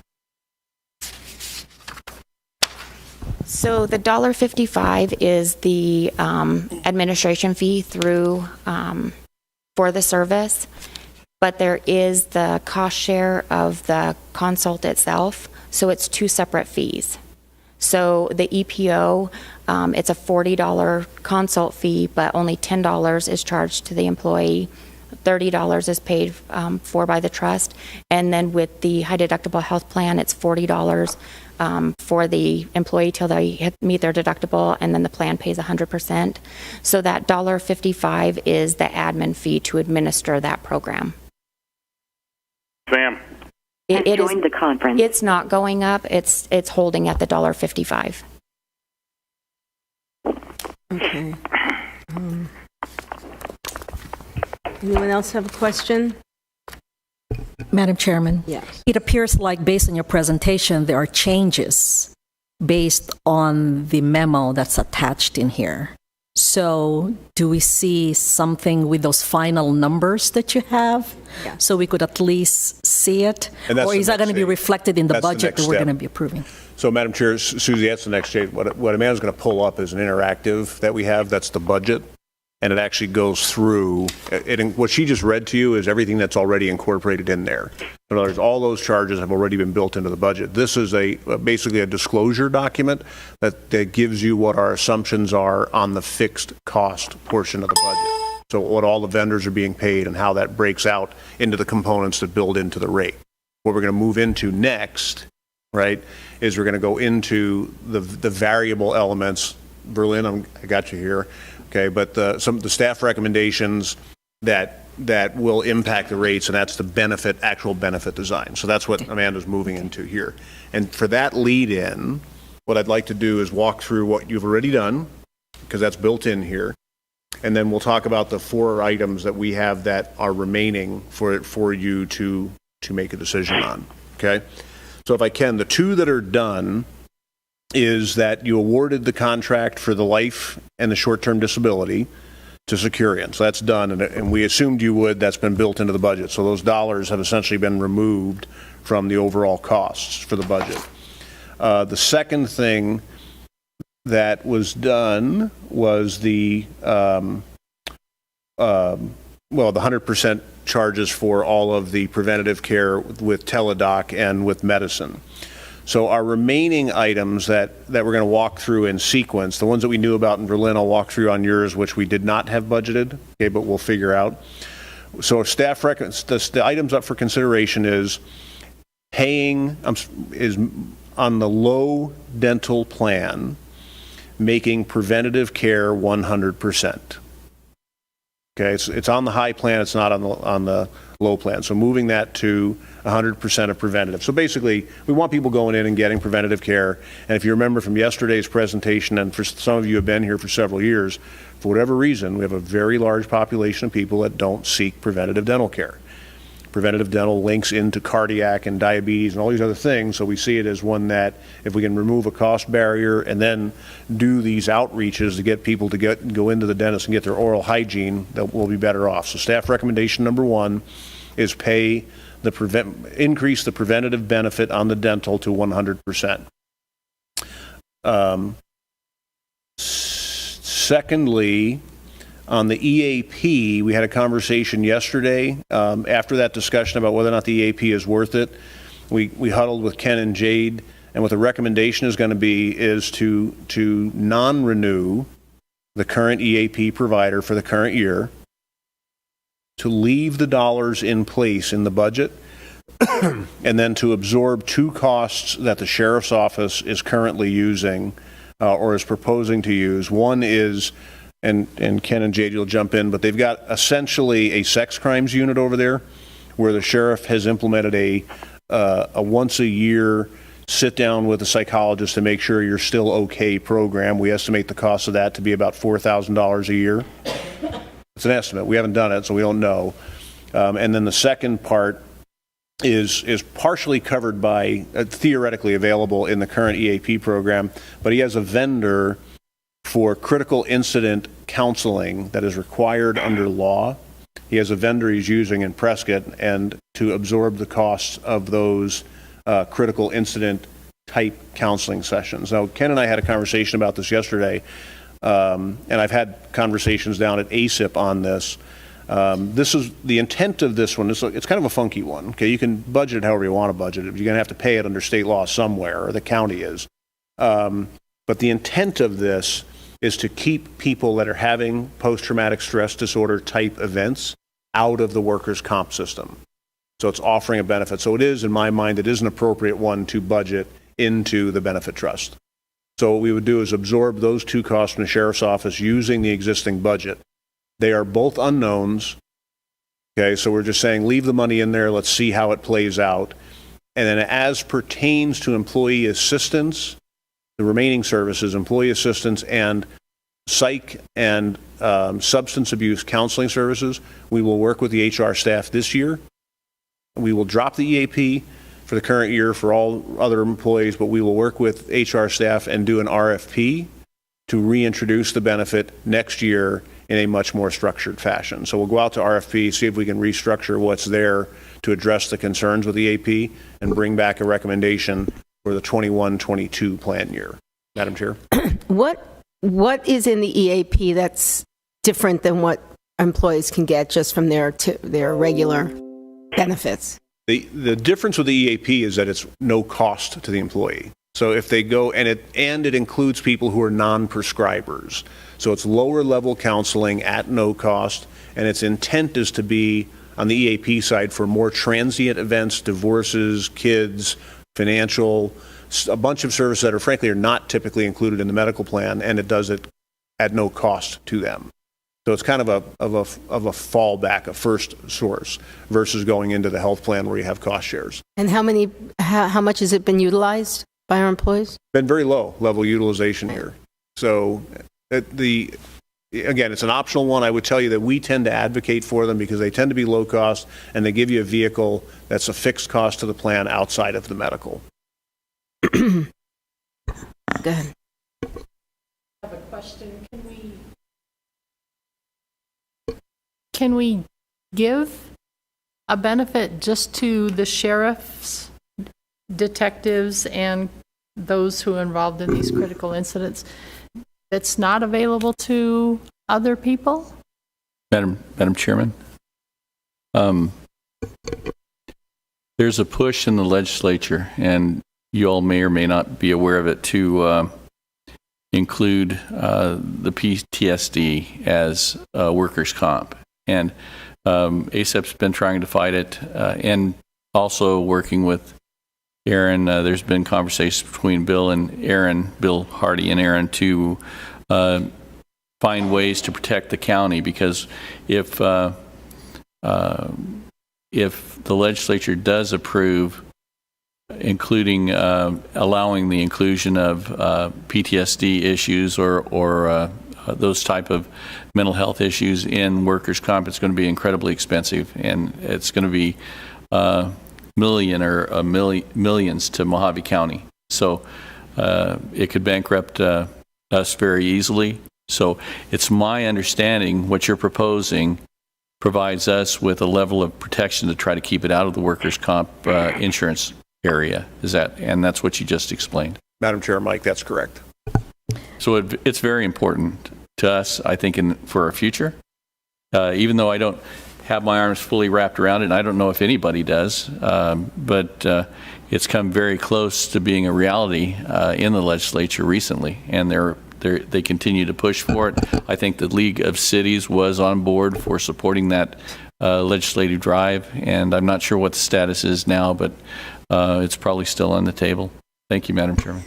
Madam Chair? Yeah. And I understand that, Mike. But how do we give just the sheriff in this plan that you're proposing when we might have a PTSD case with a county attorney who has to prosecute a horrific crime? Madam Chairman, Berlin, I see your point. I didn't understand that this particular coverage would just target the sheriff's office. I would have to agree with Berlin that PTSD is PTSD. If it's something that's been generated through the workforce, through activities, then it should be covered. Is everything else excluded? The intent of this one, Madam Chair, Mike, the intent of this one is to conform with that House Bill 2350. So if they were covered under that House Bill 2350, the intent would be to have those costs shift into the trust for the current, we're only budgeting for the current year, so for the current year. So to the degree that a prosecutor or staff would be involved, or a dispatcher, or whoever in the county staff, if they're covered under House Bill 2350, as in force today, then the intent would be they would be eligible. So I just don't know how that works in the prosecutor's office, Mike. Madam Chairman, I just want to understand the proposal that you have. It appears like you are proposing, or based on your discussion with HR, to cancel the EAP program but retain the budget, and that budget will be used for other purposes, like what you have just discussed. My concern is, and I know we talked about the utilization rate of the program, whether it's being used by a lot of people or not, but we have when it was established, and it's been established a long time ago, it was intended to help employees with those levels that you're talking about. You know, those circumstances that may affect them in the workplace.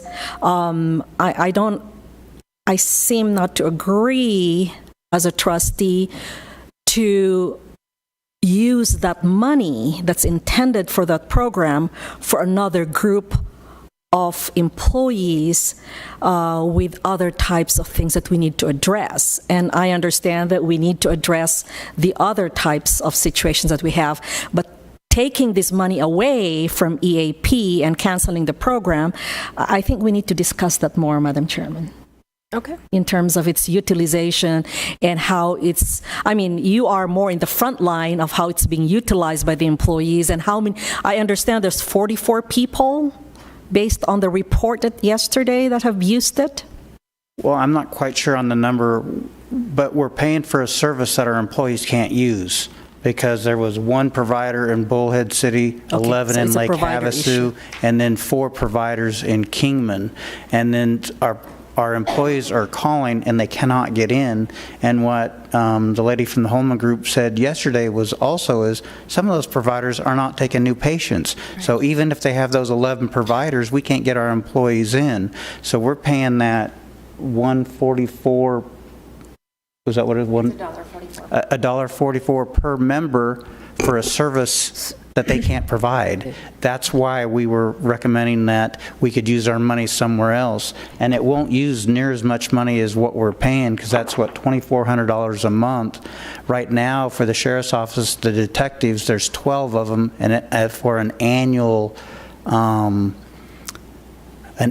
meeting with the psychologist was $100, and then the post-traumatic stress started at $500 if that occurred, which we already have a contract with. And the one we have a contract with is the only post-certified person in our area. So that's why we won't be using all that money, and then that money stays in the trust, and if it's not used, it comes back to the trust to decide how to use it for the following year. Can I ask a question? So if this is a service that is only used by the Sheriff's Department, why doesn't it come out of their budget? Yeah, true. And why does the whole county have to Madam pay? Chairman, Sheriff's budget is general fund. So it doesn't really matter, the county's going to pay one way or the other. Well, no, I understand that, but, it appears in the trust itself that we are favoring one group over another. So if it's coming anyway, why can't it just be worked into the sheriff's budget? Well, and Madam Chairman, if I can, I believe, and I'd have to defer to Aaron. This trust is created to do certain things by statute, and it's to self-insure Mohave County. And the county itself doesn't purchase insurance. If you ask the sheriff to pay for it, that would almost take it out of the actual structured process that we for the way we purchase insurance and do business, to cover our employees. So it would be like saying, why instead of allowing our employees in the county to contribute to this, to all the insurance of the county, let's have Public Works pay for dental, or some component. That's not a good analogy, because everyone uses dental. Yes. Just wondering if the critical incident contract or vendor that the sheriff uses, if the EAP program, instead of using that money, if that could be expanded to include all PTSD incidents that a county employee has on the job, whether it's the county attorney's office. And maybe Mr. Esplin can tell us if HB 2502 is limited to only sheriffs, or if that would include somebody like the county attorney who's prosecuting, or a clerk who's doing it, or a juvenile detention officer, or, you know, a person at the treasurer's office if they get held up or something. Ma'am, my understanding is with this contract, because it's law enforcement, he specializes in law enforcement. So I'm not sure if he has a wider practice in that. He's a one-man office, and he currently does just do law enforcement for us. Whether that's a detention officer, I think your people from probation stuff would qualify under the law enforcement. But No. Madam Chairman, I've got it up here. It says, notwithstanding any other law, the state or a political subdivision of the state shall establish a program to provide public safety employees. So I'm sure public safety employees are defined someplace, but to me that is fairly self-explanatory. Do you know of any other exceptions? I'm sorry, we've got the attorney here. Yeah, so just following off of what County Manager Hendricks stated, public safety employee means an individual who is a member of the Public Safety Personnel Retirement System, so PSPRS members, or Correction Officer Retirement Plan. It also includes probation officers, surveillance officer, or juvenile detention officers employed by the state. So it would be those who are PSPRS eligible, as well as probation officers. So it would not be the county attorney's office. We don't get. But Madam Chairman, I think to Verlin's point, we can insure anything, correct? Yeah. So if we so chose as a board to expand that to all PST cases, then we could insure that, correct? We could, Mike. Yeah. And Madam Chair, if I could just intervene, because I know we're going to wind up getting ourselves lost in here. So let me clarify what the scope of services is, okay? And what this really reflects at the end of the day is what Ken said. We have a vendor issue here, not really a contract issue. So we have a vendor whose network is not adequate, okay? When we put this contract together several years ago, it actually includes a lot of what you're talking about, Verlin. It has three components to it. It has the basic EAP services, which is the low-level stuff we're talking about. It has case management, and this one you'll remember from last year because it was kind of controversial for the chair when we restructured the psych benefits last year, but it includes case management to help them. That's billed hourly, and then it includes this law enforcement component, which we put in several years ago when that bill first passed. So all three of those are in there, but frankly, the vendor's not working. Okay, so, and on your critical incident stuff, Verlin, for employees, the basic EAP includes a section for critical incident for anybody. So they can, if you have a situation like that, a holdup, the exact scenario you used, workplace violence situation, all of those vendors have a component typically where they'll bring a team in to do debriefing, okay, and to actually work with people. So it's a fairly expansive scope of services, but I want to come back and tell you what we've got is a vendor issue. So what we're doing is we're using this as a time because the county does have its obligations under 2305 to a range of specific people. The sheriff has taken that a little bit further, which I would laud him for doing for these people who deal with sex crimes. So since we've got the budget and it's appropriately in the benefits item, whether you put it in the county somewhere else, but it's appropriately in here, and it's the type of services that this whole EAP contract we did was intended to address. I get it. It looks a little weird, but it's consistent with what we've been attempting to do, which is to find the benefits solution to a thing that's got elements of both work and life. And so what we're proposing, again, however you get there, is we'll absorb those costs because they're there. It's consistent with what we've been doing.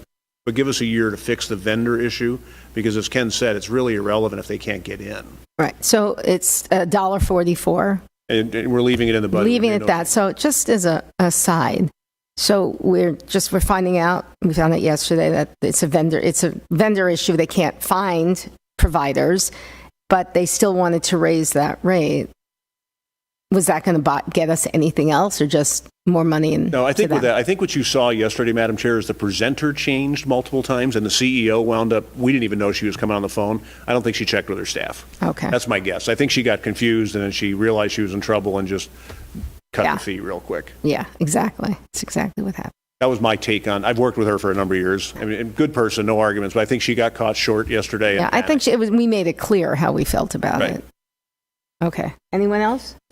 Madam Chairman, just to clarify then, so the basic issue is the budget remains the same. We don't have a vendor because we're not renewing any contract at this time.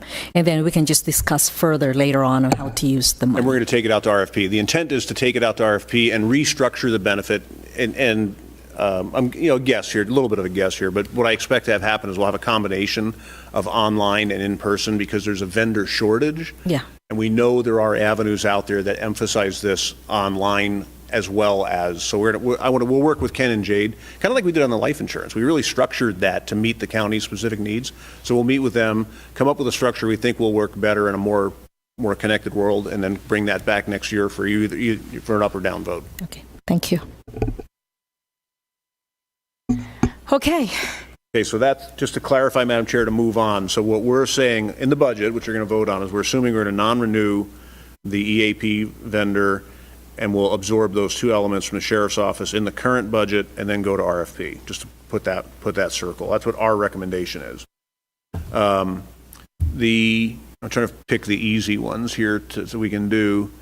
The 4 items that I think are going to require discussion is Verlin had asked a question about what the availability through Teladoc is for additional services. So we got information on adding dermatology services, which we can talk about what those costs look like, and adding psychiatry and psychology to that. And I have some cost information on that. The other 3 is the helicopter issue presented by Meritain, the copay max presented by by Navitas, and the whole person preventative thing by Livongo. Those are what I show as the remaining, and then the preventative on the dental, which we already covered. So, Madam Chair, do you have a preference for how you want me to go through those items to discuss them? Can I interrupt you for a moment, Darren? What? Excuse me, Sam? Yeah, at this point in time, Madam Chairman and members of the fellow trustees and the board and Aaron and everybody's staff included, I've got an issue, so I'm going to have to take leave of this meeting right now, and if I can get back in when this is resolved, I'll come back in. But right now, you're all doing a great job, and I just have got to take... That's fine, Sam. Don't worry. Go take care. We'll check in later. Bye. Bye. Sam has left the conference. Okay, so you do it the way you want to do it. I think it would be good. Let's find out what Verlin's looking for, and then I can walk through cost, what her questions are. We can do that component, and we'll move into the other ones. Well, I think it probably the Teladoc and the, is an EAP type program available. And can we just switch our money over to Teladoc if we can get instant gratification or services or help through Teladoc as opposed to being on somebody's waiting list for several months perhaps, or no new patients with our EAP program now. So I know that Teladoc has expanded in their services, so I'm just wondering what other services they have out there that they provide that we don't have, and what those costs would be. And, specifically with, what EAP was supposed to provide for our employees. Okay, so Madam Chair, so Teladoc does have, and you're just limited, your only concern is psychiatry, psychology, Verlin? Aaron, really, whatever expanded services they provide, isn't now the time to look at that. Okay. All right, so there's 2 additional ones that for pure medical delivery they have. So I looked at those. Dermatology is one. So they can do dermatology with your phone, basically. Okay. And that's a $75 copay is the actual charge. Okay, so if you want to, and it's going to be the same with psych. Okay, if you want to go that way, what we have to do is then there's no per employee per month charge on the admin. It's 100% that 75. So what we would do is take a look at that $75 copay And on the EPO, we'd take a look at that and say, well, how much should the county absorb to make it consistent with specialists for any other provider, okay? On the high deductible health plan, 100% of that 75 would be paid for by the plan. I'm sorry, by the member. Okay, so long story short, we would just go back, we get with the actuary real quick, we would take a look at that, we'd come back with a quick recommendation on how to filter that into the plan, okay? Secondly, on psych, it's 35 cents per employee per month as the admin fee goes up. And then there are 4 levels of copays, or costs, let's just call it costs, okay? So for general psych counseling, it's $40 per visit. For a psychologist, it's $80 per visit. For a psychiatrist, which is a prescriber, it's $160 for the first visit, and then it is $90 per visit thereafter. So if you wanted us to pursue this as an addition to the medical plan, we would, again, here's what we would do, just real world. We can do this fairly quickly. I can't do it today, but I can come back pretty quick, okay? What we do is send that to the actuary, because we have 2 considerations. How do we charge it on the high deductible health plan versus the EPO? And then secondly, how do we do the cost share on the EPO side specifically to make sure we meet the requirements under federal law for non-discrimination? That sounds like a lot, but frankly, that's about, we'd get with him on the phone real quick, we'd double check, we'd do the conversation in about 15 or 20 minutes, he'd crunch his numbers and come back with the budget if you wanted to look into that. Okay, so it would not be done today, but we could do it fairly quickly if you wanted to consider that, and we reschedule a telephonic meeting for the trust to consider it. Okay, so as we go forward, if you want to pursue that, what I would suggest is when we get to that point of the meeting, we can go through adopted rates with an asterisk, and then we'll go back and get that ball rolling to come back with and reschedule a meeting real quick to consider it. Okay, is that what you want? Is that okay? Madam Chairman? Yes. Just to follow up Verlene's question, if that is added as part of a menu of services to be taken from or to be provided by Teladoc, is that going to increase the trust's expenses for that? Yeah, because absolutely. Right now, It'll it have seems some, like Teladoc is billing us per employee.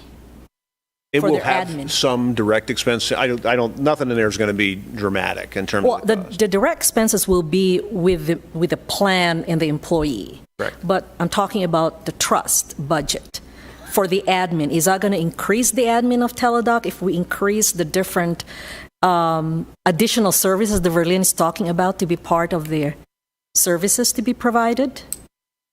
Yeah, the short answer is yes. So there'll be, on dermatology, there's no per employee per month pure admin fee. It's just the cost of the $70 Services, visit and how yes. you split it Yeah. between employees and the trust. So some portion, I guarantee you, will be borne by the trust, okay, on each visit, just like a doctor's office visit. Yeah. Right? Okay. And the same would be the case on the psychiatry side. Mm-hmm. So some portion would be borne by the employee, some portion would be done by the trust, and that's why we would get with Chris, the actuary, and he'd give us, here's what I think it's going to cost, and we convert it back and build it into the rate. But that's in the form of a claim. But in terms of the admin fee that's being charged by Teladoc against the trust budget, it's not going to change. It would be for psychiatry, but it's only 35 cents per employee per month. That's the fixed charge increase. It's the only one in here. Okay. Can I ask you something? So the problem with AEP was not enough providers. How is this going to be different? You're assuming that doctors will be more available by Teladoc, or they use doctors outside the area? Yeah, that's exactly right, Madam Chair. So because the problem we have with provider availability is we're in rural Arizona. Mm-hmm. They're just not here. So what Teladoc does, as it does with the medication side or the MD side, is it's national. Okay, very good. So it gets you that whole thing. Yeah, that makes sense. And frankly, by definition, if they're contracting with Teladoc and they're accepting calls, they're accepting patients. It will not replace the EAP, because the EAP has a broader range of lower level services than this. For higher level services like psychiatry prescribers, this will give them access to an expanded number of providers. All right, now I'm really confused, because you're talking about psychiatrists. What about therapists? Just somebody who needs your, common sessions, someone to talk to.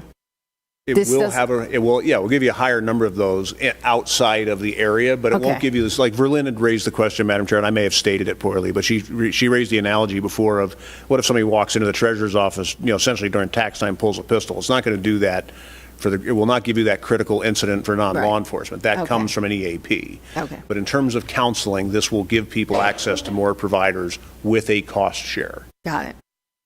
Okay?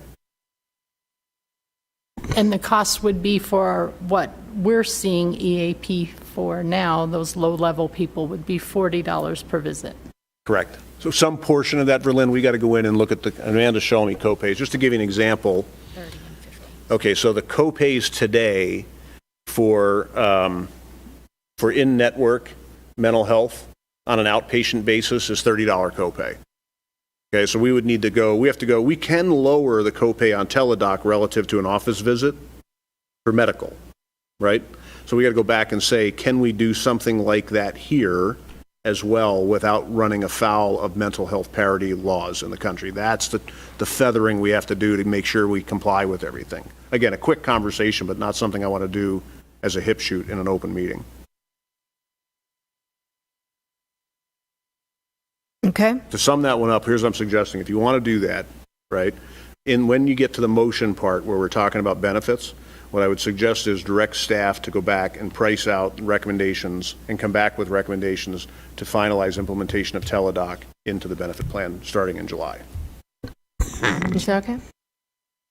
And I like that suggestion because I don't think the county as a whole is satisfied with the EAP that we have now and the providers that aren't available. However, I also don't think that now's, with the current worldwide issues that we have going on, I don't know that now's the time to take that benefit away from our employees either. I think that's going to be your conversation, Madam Chair, when you get to motions. Okay. Okay? Mm-hmm. All right. So, when we get there, I'll sum them all up, okay, because I know it's a lot. The next one I think I'd like to talk about, Madam Chair, is the helicopter issue that Rick mentioned yesterday, okay? So the background on this one is the historical one, and it's what's haunting us today, is back in the Carter administration in 1976, the federal government deregulated the airlines, okay? And when they did that, an element of that was they eliminated the state's ability to regulate anything that flies, period. If it's got wings, if it's got a rotor, if it's got a motor, it's federal, okay? What they inadvertently did in there is short-circuited a long-standing area of state price regulation, which was ambulance care. So the states regulated costs and pricing for ambulances, and it included at that time primarily fixed-wing aircraft, and there it lay until about 10 years ago. So about 10 years ago, as helicopter evacuation came into play, and we see a lot of it here in rural areas, but it also happens inter-facility in cities, in metro areas, is the helicopter operators figured out no one could regulate their costs, okay? What we have seen in the last 10 to 15 years is the cost for setting a helicopter down used to be $1,200 to $1,500. It is now 10 to 20 times that, just to put the thing on the ground, okay? And then the per mile charges have done the same. So what we are seeing across Arizona is that the bottom on a normal helicopter ride is a minimum of $25,000 to $35,000 in the average, and they go up from there, okay? So what Meritane's proposing, because no one can touch them, feds can't touch them, states can't touch them, okay? What Meritane's proposing is they will attempt to negotiate with the helicopter providers. They will intervene themselves. They'll take a percentage of any savings they get from the build rate to what they negotiate, okay? The noisemaker, and that's where the county, this trust has always been sensitivity, is where do my employees get caught in the middle? That's what I want you to understand. It's where, when you consider this one, is At the end of the day, if the helicopter operator refuses to accept whatever reimbursement Meritain offers on behalf of the trust, that provider can balance bill the employee, and then Meritain will provide someone to negotiate on their behalf. The reality is the employee gets leveraged at that point. That's going to be an uncomfortable place. I think this is a good benefit, but I can tell you your employees will, to the degree somebody gets caught in the middle, your employees will be uncomfortable, the phone will ring. Okay? This is a frustration point. I'm a pilot. Many of you know that myself. I think these people are air pirates. I think they're pirates with wings because they've found a loophole and they are abusing the heck out of it, and shamelessly. I think Tony Soprano would be embarrassed by what these people do if he existed. Okay? But you need to understand that if we do this, the employees who get caught in the middle where that provider refuses to accept it, they could be caught. If you would do it, and I would recommend you do it. Okay, I'm not also Ken, and I'm not you or people or Mike, where people are going to be calling me to complain. What I would say to do in the background is empower ECA to work with Ken to just pay the charge if we can't, to keep the employee out of it. But give Meritain the authority to negotiate. Let's see if we can get some savings. We're not out anything if we do. If it gets crazy and the employee's going to get caught in the middle, then we'll pull the trigger and pay the bill charges. Be happy, Madam Chair, I can see your microphone wiggling. I know you got a question. Just, doing all the intended consequences, what ifs. Historically, how many use helicopters? Rick said there's only been one in the last, I think he said 3 years. Which is interesting because in Bullhead City, that's kind of the policy, is that they fly any kind of emergency either. I mean, they'll fly them literally to Havasu. And I know how expensive it is. But yeah, so all of this for something that people can individually buy helicopter insurance. Well, and I'll tell you, I'll give you a guess on my part, but what I'm telling my other county clients, I've got 9 of them, so I'm talking St. John's and up on the Navajo Res, I've got some out in some remote areas. I am expecting to see an uptick in helicopter flights, I'm guessing, with COVID because of the lack of respirators and ICU units in rural Arizona. I don't know if you're going to hit it, because I know we've got ICU beds up here, but I'm expecting that to the degree they get swamped, right, that they're going to have to transport either to Vegas or to Phoenix. So we may see some of these helicopter rides more than we have seen historically. I don't know. That's a guess. So I would tell you, don't feel any pressure on this at all. I see it as a good place to experiment because it's a low volume area. And if you have a fallback that says you can pay the claim, we're not going to let the employees get leveraged by a provider. There are insurance companies I was just talking about that just do this, the air flight. Is there any way of negotiating half of the county so we can get a really good rate for our employees? That's just something that came to my head. We've attempted that unsuccessfully in the past. Oh, really? Yeah, because candidly, what's their incentive? Right? When you think about the way it works, for the emergencies in particular, inter-facilities can be scheduled, but the hospitals own the landing pads. Yeah. So they decide who lands on their pad. So the alternative is then you have a ground transport out to the airport to load them. And we're not going to do that in an emergency because you're going to risk somebody suing, subsequently saying you interfered. So because of those hitches, we've never been able to do it, even when we've offered 100% of the business for the transport. I wonder if there's going to be something in the federal bill that's going to take this into account. Because like you said, people are going to be flown in, maybe even ventilators flown in. I don't know, but it's concerning. Well, there's something going on that NACO's doing, and I know that because Craig Sullivan has asked us. We have great volumes of information on this for all of our clients in rural Arizona, and Craig Sullivan has asked us for supporting documentation on the average cost of helicopter that NACO can use. So something's moving. Okay, good. So here's what my recommendation is at the end of the day, when you get to this, if you wish to do so, is authorize us to do the contract or to do the service with Meritain negotiating the helicopters. In the event they cannot reach an agreement and we have to pay bill, you can either authorize ECA or ECA and Ken or ECA in the chair to then pay the bill so we don't get a leverage on the employee, the middle ground. Questions? Okay. Okay. Okay. The next one is, okay, so we got the helicopter issue, we got telepsychiatry, Livongo whole person, and Missy, are you on the phone in case I mess this one up? Yes, I am. Okay.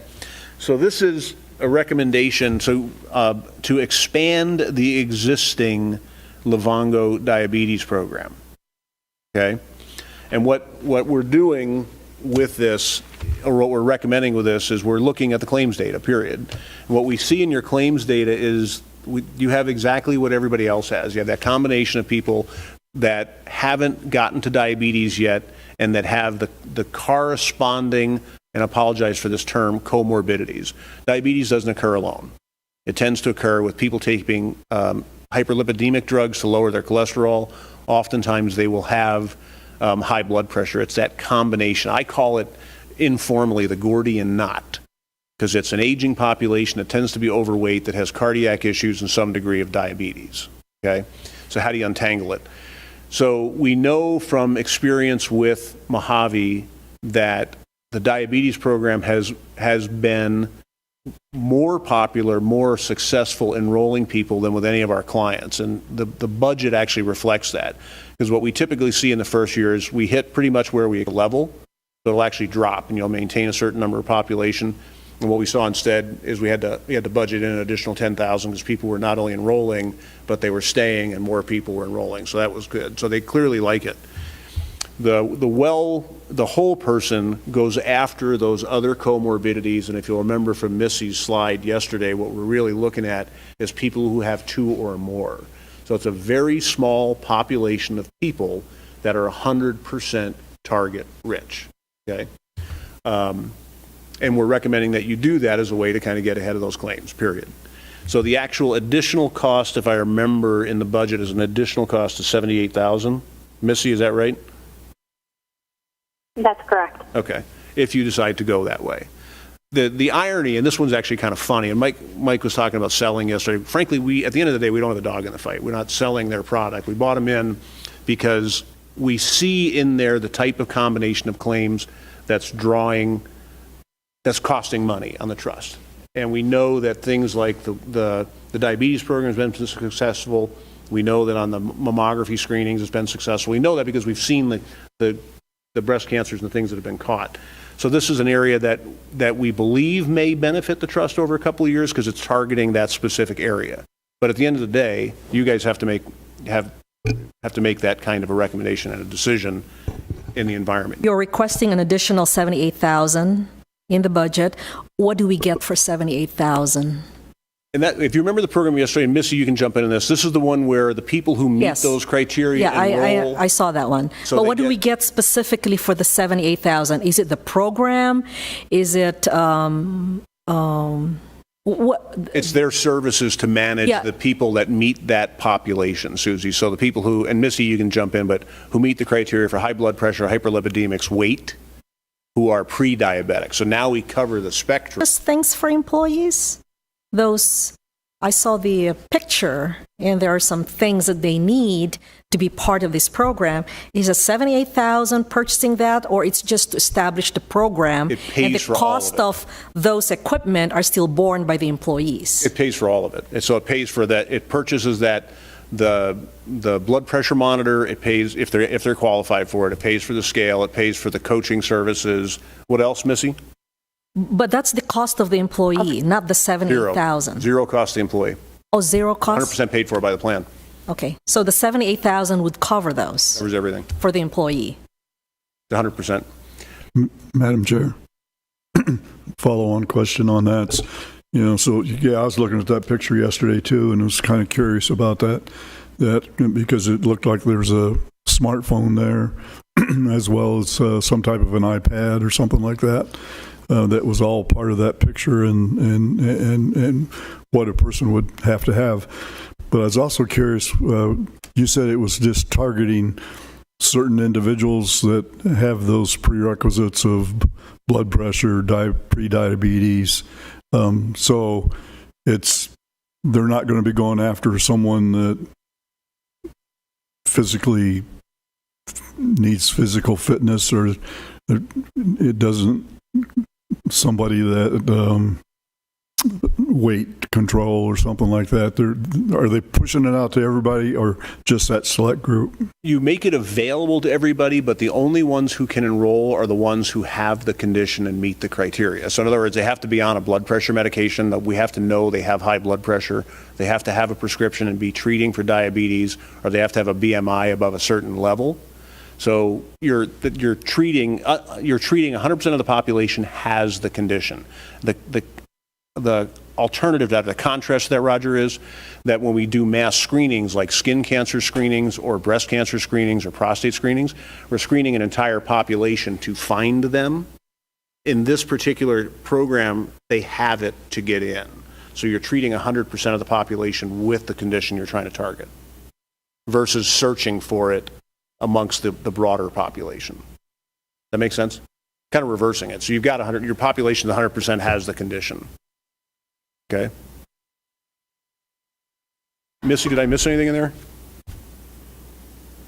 Nope, you covered it. Okay, any other questions? Madam Chairman? Yes. Since I'm new again, do we have a cost to the diabetes program that we currently have right now? Missy? I'm sorry, that's what was budgeted currently, and I believe we're at $54,000. Is that correct? I'm looking. Amanda's checking.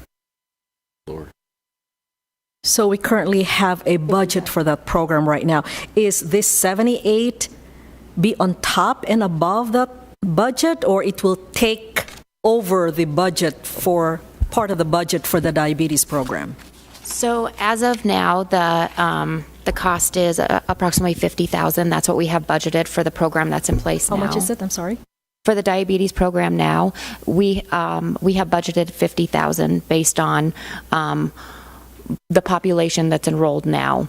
So this new program, this additional product, would be an additional $78,000 to that $50,000. So we have a diabetes program worth $54,000 or $50,000.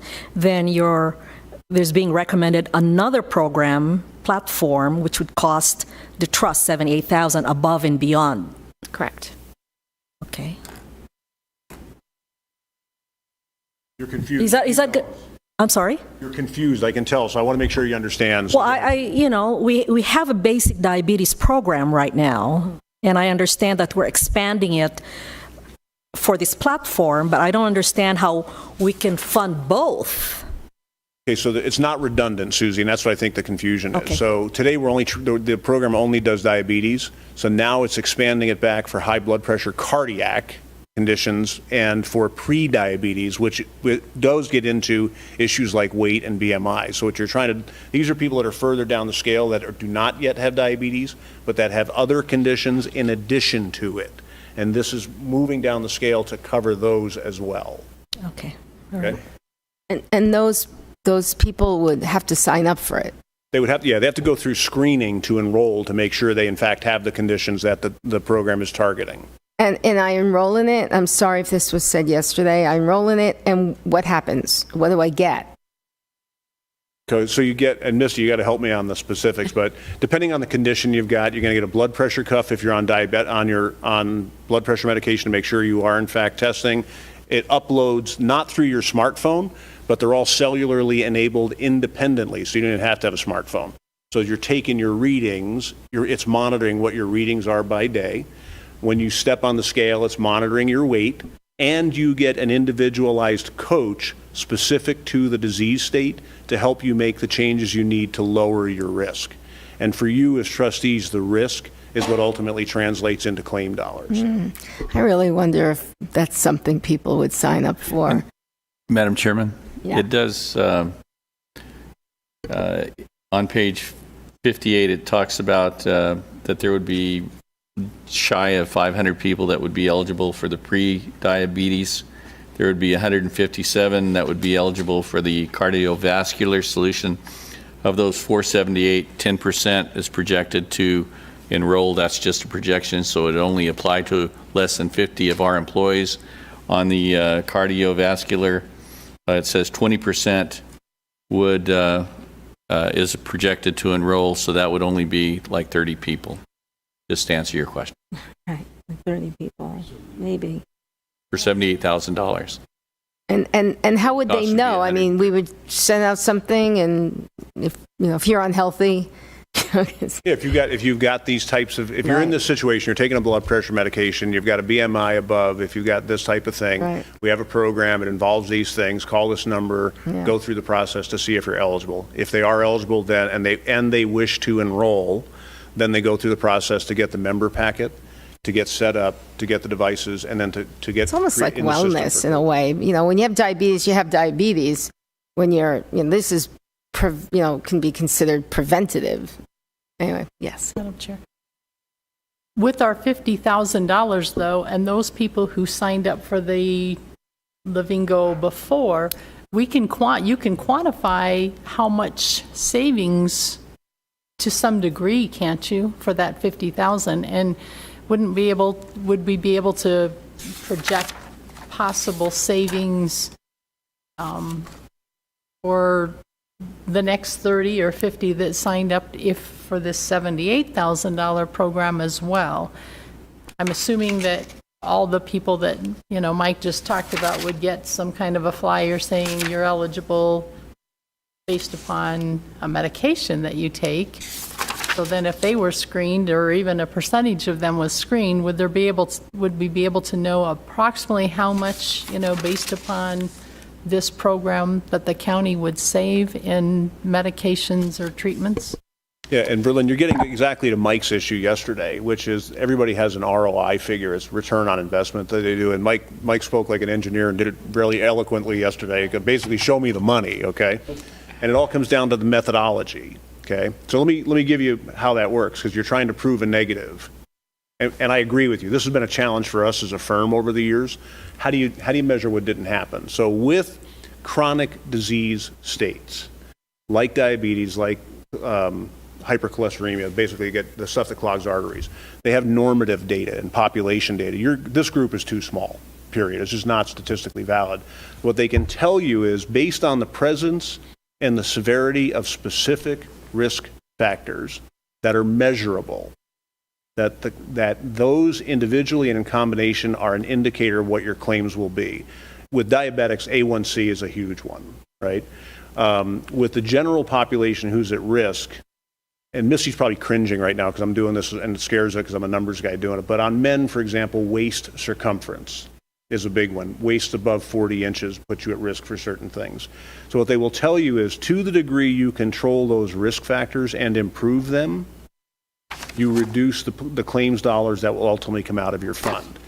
Now, I'll give you the alternative on that I've seen actually play out, and with diabetes, where you get the ones that blow the curve on small groups. We have seen in multiple times through 2 different vendors we have used for diabetes, where the diabetic only enrolls in the program after they go into kidney failure, or after they are at risk or actually lose extremities, feet typically. Okay, so when they go in, they come in, they've already crossed the critical thing. It's just all of a sudden they've realized too late the problems they've had. The intent of these programs is to catch people further down, give them the option, really, because they don't have to enroll, but give them the option they have when they're back here before they've progressed to actually the disease states causing them grief, and to give them the tools, if they choose to take them and to follow them, to manage the disease state to avoid the progression of the condition. And again, I just want to stress again, what I'm doing is giving you information. This is the basis, our thought process behind the scenes. You're going to do what you're going to do. I don't want you to feel like you're being pushed. No, and one more thing. I mean, we look at the numbers on who utilizes our preventive, like the POPs, which we talked about. It's a very, very low number. And I don't mean this disrespectfully or anything to anyone, but, people who don't take great care of themselves I don't think are going to pop up and say, today's the day I can call in my blood pressure. So, I just have some problems with it. That's all. Okay. Missy, do you want to add anything that I forgot? No, you covered it. Thank you. That's high accolade for the record. I think we've whipped this one. Okay. So, and then the one that I know that had everybody confused yesterday because it is confusing. The last one is copay max. So, and we talked about this one last night at dinner because it's a hard one to do. How do we get this one across? Let me try one more time. Okay. And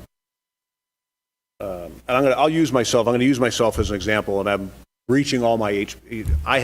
I'm a cardiac patient. I've had multiple cardiac procedures, so I'm on a drug called Repatha. And Repatha is a specialty medication for people who are at risk for a cardiac event, and it's a cholesterol lowering drug. It's a tube that I get. It looks like a cigar case, and on the 1st and the 15th every month, I pop it in my leg, and it does magic stuff, but it's a specialty drug. It's one of the ones that's covered by this program. So Repatha, because it's expensive, has a coupon. You call a number, and Repatha gives you $500 towards your out-of-pocket max. So it covers most of the cost of the script for me every month when I call it in, right? And so what's happening today, okay, is that those Repatha coupons are showing on the plan, this plan, as having been paid by the member when they have not. Okay, so that $500 gets credit towards deductible or out-of-pocket max, and the member's not paying it. The plan was intended that the members would pay those dollars, but this is a way the manufacturers have gotten around it, and believe me, no one's going to complain. Okay, so what this program does with Navitus is at the point the member presents through the specialty pharmacy the prescription for a specialty med. Navitus intervenes, pulls down the script, applies it, waives the members what they would have paid. Mine is like 15, 18, 20 bucks. So I get it free, right? But the value of the script does not apply towards the out-of-pocket max. I still have to pay the costs I otherwise should have paid. That's the noisemaker. So basically, it's been a loophole for a long time. Correct. And now we're just writing that. You're closing. It's exactly what you're doing. Unintentional wrong. Yeah, there's never an intent on the plan to do it. Exactly. Right? Employees always knew they had to pay it. It's a good deal, but I guarantee you for the 10 people who are benefiting from it, they're not going to be happy. And it'll be at $40,000 to the good for us, did you say? What was the dollar amount? Based on the current rates, Mike, it's a $40,000 savings to the plan. Good memory. Couldn't say that yesterday. We did, I know. You guys were tired yesterday. We were tired. Everybody was cranky, you know. All right, so Madam Chair, believe it or not, that's everything. So I'm going to have Amanda go up and pull the budget up. So here's Madam Chairman, can we take a little break? Yeah, let's take a 10-minute break. 10, let's say 10. So Okay. it is 10:53, around 11:05, okay? All right. And there is some munchies in the break room here, the conference room, if you're interested. Donated by Erin Collins. Thank you. Welcome. Everybody's got to eat. Holy moly.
news I was watching, they happened to make him get up or something, and he had a suit on. He looked at the jeans, high top tennis shoes, and it was like, you stay behind the thing. His wife didn't let him go out like that. Mm-hmm.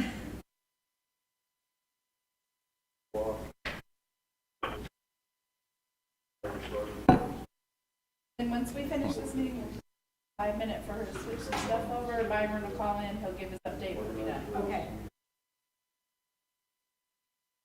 We have him on kind of standby to call in. Yeah, so he'll know as soon as we end, he'll call in, and then we'll the live stream off.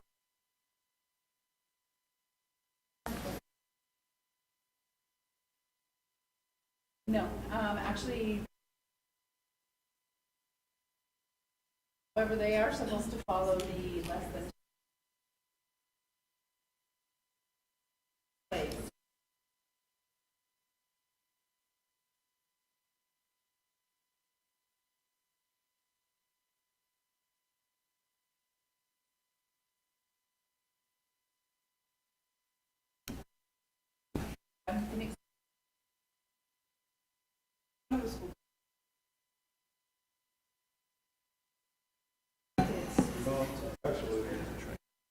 Put together all these meals for these kids so that any child what's yeah, it was actually a pretty They do that in Mohave too. They're doing that because they got some money. Yeah. Getting paid for it. But you know, it's kind of good because a lot of those kids the meals otherwise. So I was glad to see that. So that's a big.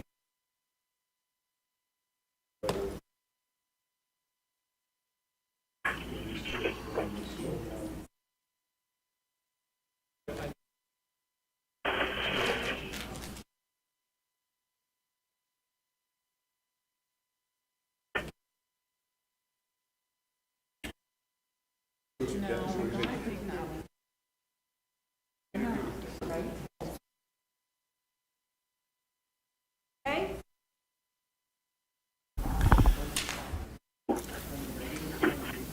Are we back in session, Madam Chair? Two's the same. 2 and 8 are essentially the same. Oh, okay. So are we back in session? Excuse me. Yeah, well, we've got to get everybody here. Oh, okay. All right. Everyone, Mike. Roger. Roger. Yes. Sorry.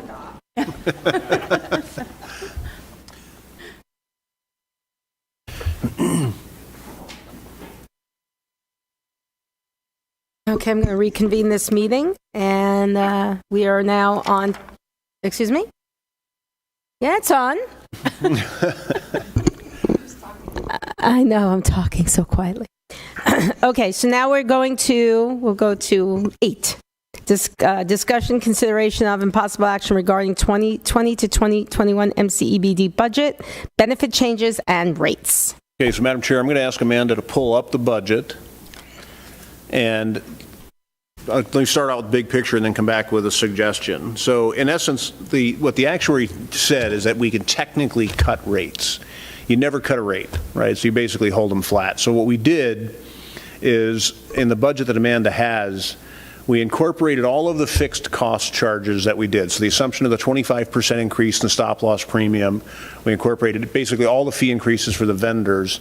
And then we assumed, and this is just to give you a starting point for your conversation, we assumed you would approve the, You can see very well on our monitors, but on this.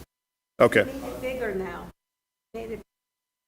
Before we, This is really clear. let me know if this is okay, because I know what you meant, but I can see. Better, thank you. Okay. Thanks, Mike. So we made some assumptions to give you a starting point. And we assumed that you would not cut any funding, but that you would hold the current funding factors flat. We built in the cost to add the preventative dental to the low plan. We left the costs in for the employee assistance program, so we left that $144 in. We built in the cost of the Livongo whole person. We built in the savings for the life and short-term disability. We made no provision for the helicopters or for the copay max provision program. And we assumed that so that you would then, for any of that, by the time you all got said and done, if we didn't change the funding factors, what would be the change to the rates? And the rate, the change would be, I'm sorry, the change to the budget would be roughly 0.5%. I don't know where you're going. I didn't know where Aaron was going. He was saying rates, so I started to go back up. So I apologize. So the cumulative effect on the budget would be less than, right at 0.5%. Here's what you have, you can make changes to any of that. And Verlin, I haven't done your part in there yet. So there's no provision there for the psychiatry. I'll come back to that.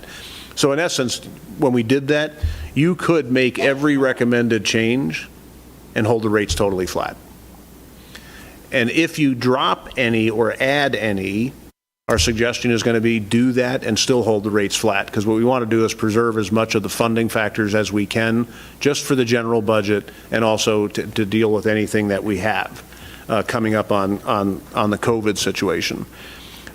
In terms of Verlin's question on adding telepsychiatry, okay, what we would need to do is to go back, get with Chris, the actuary, figure out what benefit structure we could feather in to make it consistent with the existing benefit structure in light of federal law on non-discrimination for psych and substance abuse on that one.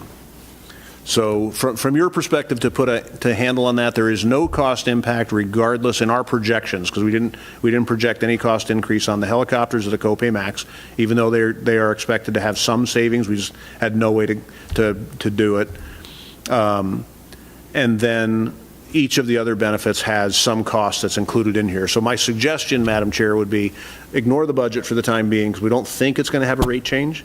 But why don't you go through item by item and decide which of the programs you do or do not wish to do, and then we can take it from there.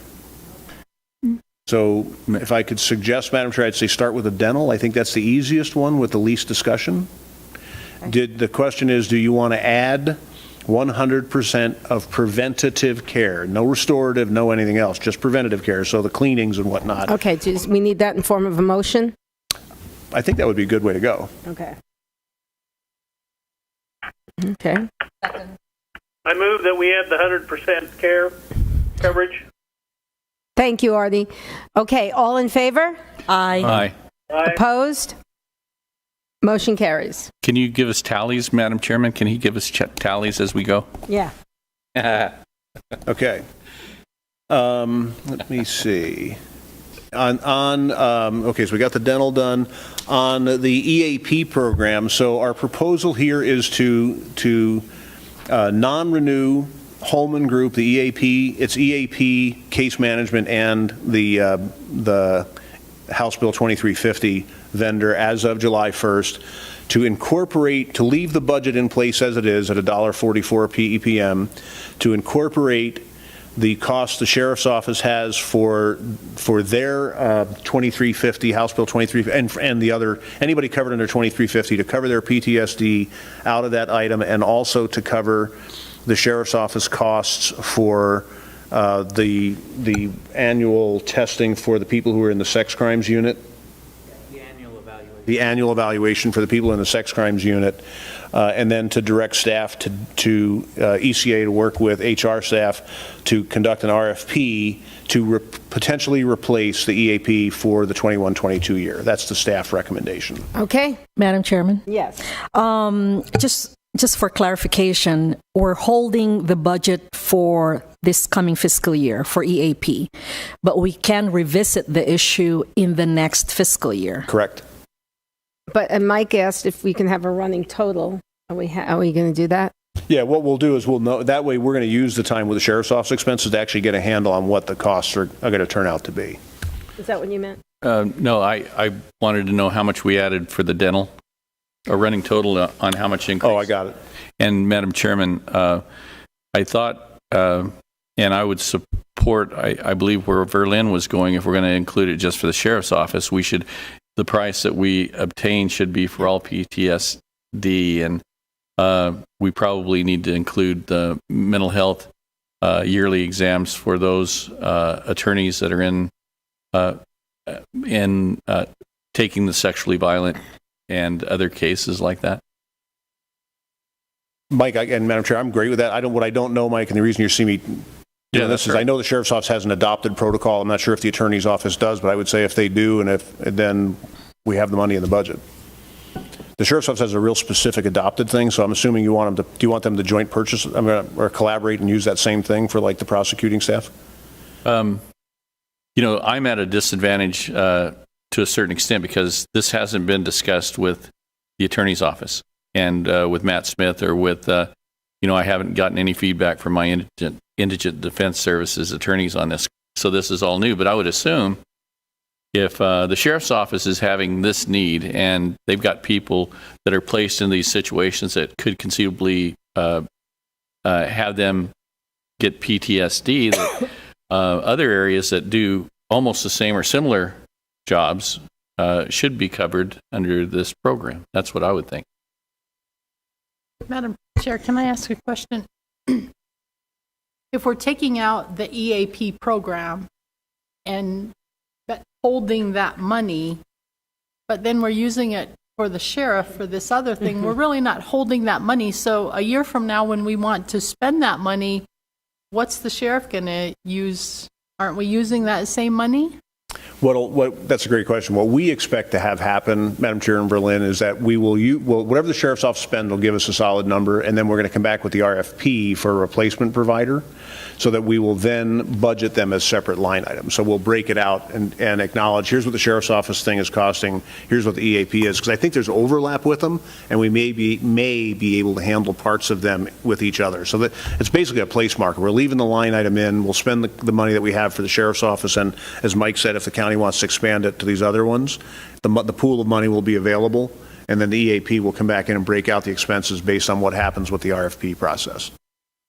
So it's part of this is by guess and by gosh. We really don't know what the costs are going to be for either what the sheriff's currently doing or with the additional expansion that Mike's contemplating. So it's given us a place to put it into the budget and then record the costs as they come. Madam Chairman, I think the question that Verlene raised is legitimate, which is, I think if I understand what you're saying, is that, okay, for next year, we're going to use the money of EAP, the program is still going to be there, but it will not be funded for next year. But then the year after that, once we have used the money for the sheriff's office, there's no money for EAP for the second fiscal year we're talking about.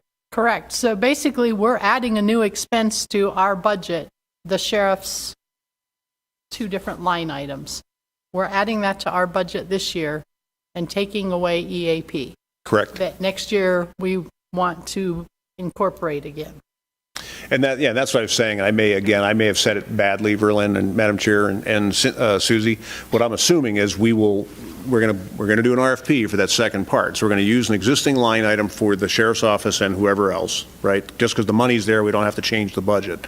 We'll then do an RFP for an additional program, and we will propose that just as we have here with other ones, with costs associated with it for the 21-22 year. So what happens then to the sheriff's program? My assumption is you'd keep them both.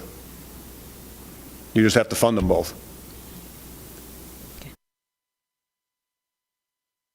And you may not. In Berlin, I see it, but you may not. But that's what we're proposing. And again, for the record, guys, you don't have to. You can say, we're recommending it. You can say, pay for it somewhere else and eliminate the line item and then credit it back.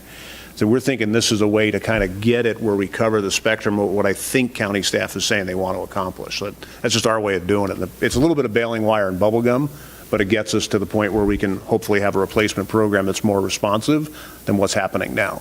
I think the frustration with the current vendor is that it's been put out there to people saying, call this and we'll get you some access to care, and it's not working. So we're trying to figure out how do we best do that. All right. Everybody understand? I'd say everyone like. Okay. You want me to restate so you have the option to do a motion? Yeah. Okay, so the staff recommendation is to leave the dollar amounts budgeted for EAP in the budget at $1.44 PEPM, to non-renew the current vendor for the 2021 year to use the existing budget to offset the sheriff's office and any other county programs that have PTSD-like circumstances for those charges, and to also pay the sheriff's office once a year assessment for the people in the sex crimes unit out of that budget. And finally, to direct the HR director and ECA to collaborate on an RFP for a replacement EAP vendor for the 21-22 year. Okay. I need that. Madam Chair. In the alternative, can we make a different motion that does all that except leaves the sheriff's out, but gives you, or that portion out, but gives you the ability to work with the HR director to come back and tell us what we could get with Teledoc or some other program to put in this year? You could, and I'm also expecting that to be a last action item. Separately. You can do it as a replacement for Lynn. You can do any motion you want. But I'm expecting that when we get to that last item on Teledoc, that we'll get somewhat separate direction. If you would like, maybe a suggestion would be to table this item, and let's do the Teledoc one so we can get direction on that, so we're clear that that's not being left behind. Madam Chairman, I would somewhat agree with that comment. I couldn't vote toward the motion to approve this. Essentially, if I understand all of the discussion, what we're doing is we're leaving the rate ingredient in the in our budget to collect as far as or pay or have ability to pay, but yet we're deferring everyone's benefits strictly to a certain group. To essentially everyone is paying if there's any participatory fee, on the employee side. Now, there may not be, maybe I don't understand, but I'd like to see this tabled also, and possibly see what an RFP would bring or Teledoc would bring. Thank you. What say you on that? On what his comment was? Oh, I'm sorry. Say it again, Madam Chair. What is your response to that? I think I know where Verlin's going, and I think the only thing you're seeing here is some confusion. I'm trying to make sure we hit what everybody's looking for. What I would suggest, Madam Chair, just let's leave this item and for the moment and come back to it. Let's address Verlin's issue on the site, because I don't think there's a lot of overlap between these. And again, I stress our issue today with the EAP is we have a vendor that's not performing. Period. That's separate. Okay, that's not making a judgment on the need for the services. I just think we have a non-performance issue we're trying to fix, and we're doing some other stuff kind of in the meantime. But if we go back, Madam Chair, if we could, on the telemedicine, what I would suggest the board do is, and with the recognition that you're not going to be able to adopt final rates today, okay, is direct ECA to work with the vendor on implementing Teledoc's telemedicine proposal, and to come back with recommendations for how to implement it in the high deductible health plan and the EPO in conformance with federal law, and to make recommendations on funding for it. Okay. Moving on to the A's and the Livingo and all that. No, this one I'm suggesting that you actually do. You give me that direction in the form of a motion because under the assumption your intent is to add the psych benefit under Teledoc, that you direct me to do that. I just can't do it today because I have to get those things done. So what it'll mean is that you'll do the rest of these, you'll do that one, and then we'll come back with the final rate picture. We'll schedule a real quick meeting in the next 10 days. Probably telephonic, and give you the final recommendations. Okay. So, Madam Chairman? Yes. I would make that motion to go ahead and include the psych under the Teledoc.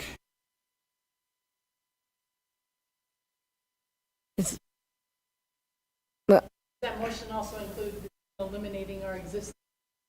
And eliminating the existing EAP. Okay. Artie, anything?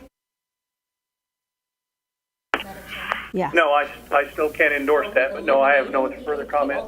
And including it under the Teledoc. Or is it just this? Let me clarify what I think's happening, okay? Because I think the intent here, and it might be combining the two, Mike, so let me know if I screw up what your thought process is, okay? So I think the intent here is to put in teledoc, to eliminate the EAP on 7-1 as it currently exists, and to implement the psych benefit on teledoc. We will still have to come back with the exact benefit design, because it goes differently into the two plans for legal reasons, and we'll have to come back with funding. But your intent is to implement teledoc for psych 7-1 with those caveats, and then eliminate the EAP. That leaves open the issue of the funding in the sheriff's office, which we'll handle on a separate item. Is that your intent? Sorry, I didn't know how it's funded is going to be, unless the board, this trust decides differently, is through the funding process. It's all general fund money anyway. Okay, because currently, Mike, we have that $1.44 in there. For the you mean who funds the employee portion? No, on the EAP, did you want, in other words, what I'm trying to get at is, do we keep the $1.40, when you say get rid of the EAP, which we're recommending as well, does that mean you want to eliminate the $1.44 funding that we have in there currently, because we were going to use that to absorb the sheriff's office costs? Madam Chairman, I see it's all the same thing. You know, you eliminate it and establish new funding, or you keep this in place, and I think that would be confusing. You're going to come back. What I understood was we're going to have teledoc with several levels of employee assistance, you know, depending on what the employee would like to have, and you're going to come back and tell us what the funding is. What you also told us is that the EAP program, currently, we don't have a provider that's performing. So, and I understood that you could switch the responsibility and through teledoc provide a like service as was intended to be provided through EAP. So teledoc would replace EAP in our program, and that's what's going to be offered to our employees. And you're going to tell us how much that's going to cost. And the reason that it's not a great concern of mine is because our fund is doing so well that unless it's an exorbitant, we will be able to afford it. And you know, I don't believe there's going to be a tremendous difference unless you can tell me differently. Yeah, well, I don't think there's going to be a tremendous funding difference either, Mike, but the telemedicine psychiatry will not replace the services the EAP provides. It will, because the EAP provides additional services that are specifically addressed in some of the concerns Verlin voiced, but services that are not done in the telepsych. They're actually lower level than psych. And that's the two. They're getting kind of mixed in there, and I apologize. I get that it's confusing. Let me, at the risk of getting more confusion, let me offer a third alternative, which is vote on the telepsych, tell us to go back and recrunch the numbers. In the meantime, we'll get with Ken and with Mike and figure out what the recommendation is on the EAP and the sheriff's office stuff, and we'll include all of that in one item when we come back. And Madam Chairman, my intent, and I apologize for misunderstanding, but my intent is to protect the county in regards to what may be legislated in the future, and also to provide and not lessen our employees' ability to utilize, you know, the type of service that EAP provides. It's all confusing now. It's very confusing. But they can, but our employees can get mental health through our regular. This isn't the only mechanism for mental health. There is a mental health availability provider issue that this teledoc thing fixes to some degree, because you still have a lack of providers that are taking, even in the Blue Cross network. Right. It's just the nature of the beast. Right. There's I'm always. just trying to. Mike was saying that, you know, there's this in between time, right? Is that what you were just saying? To be able to do it, but I'm saying if they need, they're still, because we don't have a teledoc contract yet. So we're talking about that period between when you come back and now. We have a teledoc contract for medical services. Right. It does not include the psych today. Right. So we're going to expand it. Okay. So if someone needs something tomorrow, they'll be able to go to a doctor. I know there's not a lot, but there are some. Correct. Right. I mean, nothing we can do today is going to give them for tomorrow. Everything you're doing now is for July 1. Right. And it will not, I believe it will actually expand the availability of providers because now just instead of Arizona, Teladoc has national providers in these specialties. So I believe we will actually Right. get for psych, for a That'd be range of great. psych services, we'll get greater access through the Teladoc proposal. It will not fully address all the EAP issues. It will not address the issues for the sheriff's office. Of all the things Teladoc can do, I think this kind of service is the best because it's talking. Madam Chairman? Yeah.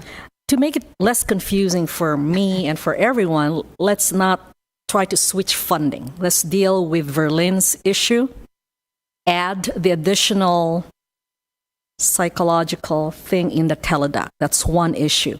Get a cost for that, and we'll talk about it. Leave EAP alone as a funding. And then at that point, you can decide, okay, if we're not using it for 1 year, maybe for 1 year we can use it for whatever Mike was talking about in terms of, the sheriff's office. But to mingle all three together, it's more confusing. If Teladoc budget is going to increase because of Verlin's recommendation, let's just talk about that and say, okay, can the trust accommodate that increase in the Teladoc contract? Just leave it there. That works. Worse? That works. You're on a roll. Keep going, Susie. You're on a roll. Yeah, so that's one issue. We solve that. Then we have the EAP. EAP, we have a problem right now. We want to retain the funding. Leave it there. Then you can talk about Mike's issue of wanting to use some of that for the other services for the sheriffs and the rest. But to commingle all three, it's more confusing. Madam Chair. And I believe I seconded the motion. I can believing withdraw that my that motion. I'd withdraw my motion. You need to withdraw your. So, and I withdraw the second. So at this point, can we make a motion to not go with the EAP vendor that we've been using, but to use that $1.44 in holding until you come back with a different possible solution for the upcoming year? If that's okay, I'd like to make that motion just to get that part of it out of the way. And I would second that motion. Okay. Okay. Madam Chair, That works. Yeah. got a question. Could be utilized for the sheriff's department? Weren't we saying that? I With think- with the EAP for next year, holding that? Madam Chair, Roger, I think where Verlin's going is she's breaking it out like Susie did. So this is the first motion that says, put in Teladoc in July 1 and leave the EAP funding as it is. And I think she's doing that, and then I'm expecting there's going to be some follow-on motions here.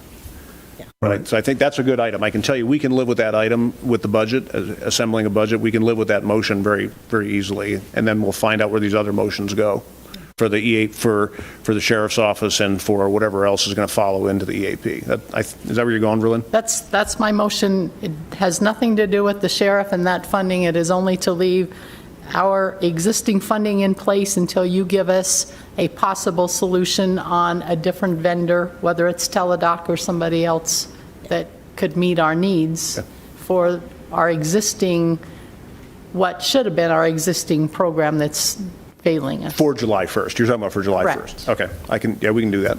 Okay, so we have the motion and the second. Okay? Any more discussion? All in favor? Aye. Opposed? Aye. Motion carries. Right. What's next? That left in limbo the question of the sheriff's office funding. Yes. So motion would be to use that. One way or another, I think we need to dispose of that item just so we know what we're doing and Okay. putting the budget together. What was your idea, Berlin? Well, my idea is not to use the funds that are there for the entire county at this point for the sheriff's department until we figure out what what, if anything, we can do to cover the whole county to replace the EAP program. So I won't be making the motion to Do anything. use those funds for just to take care of the county, or excuse me, the sheriff's EAP or HB 2502 or whatever they are at this point. Madam Chairman?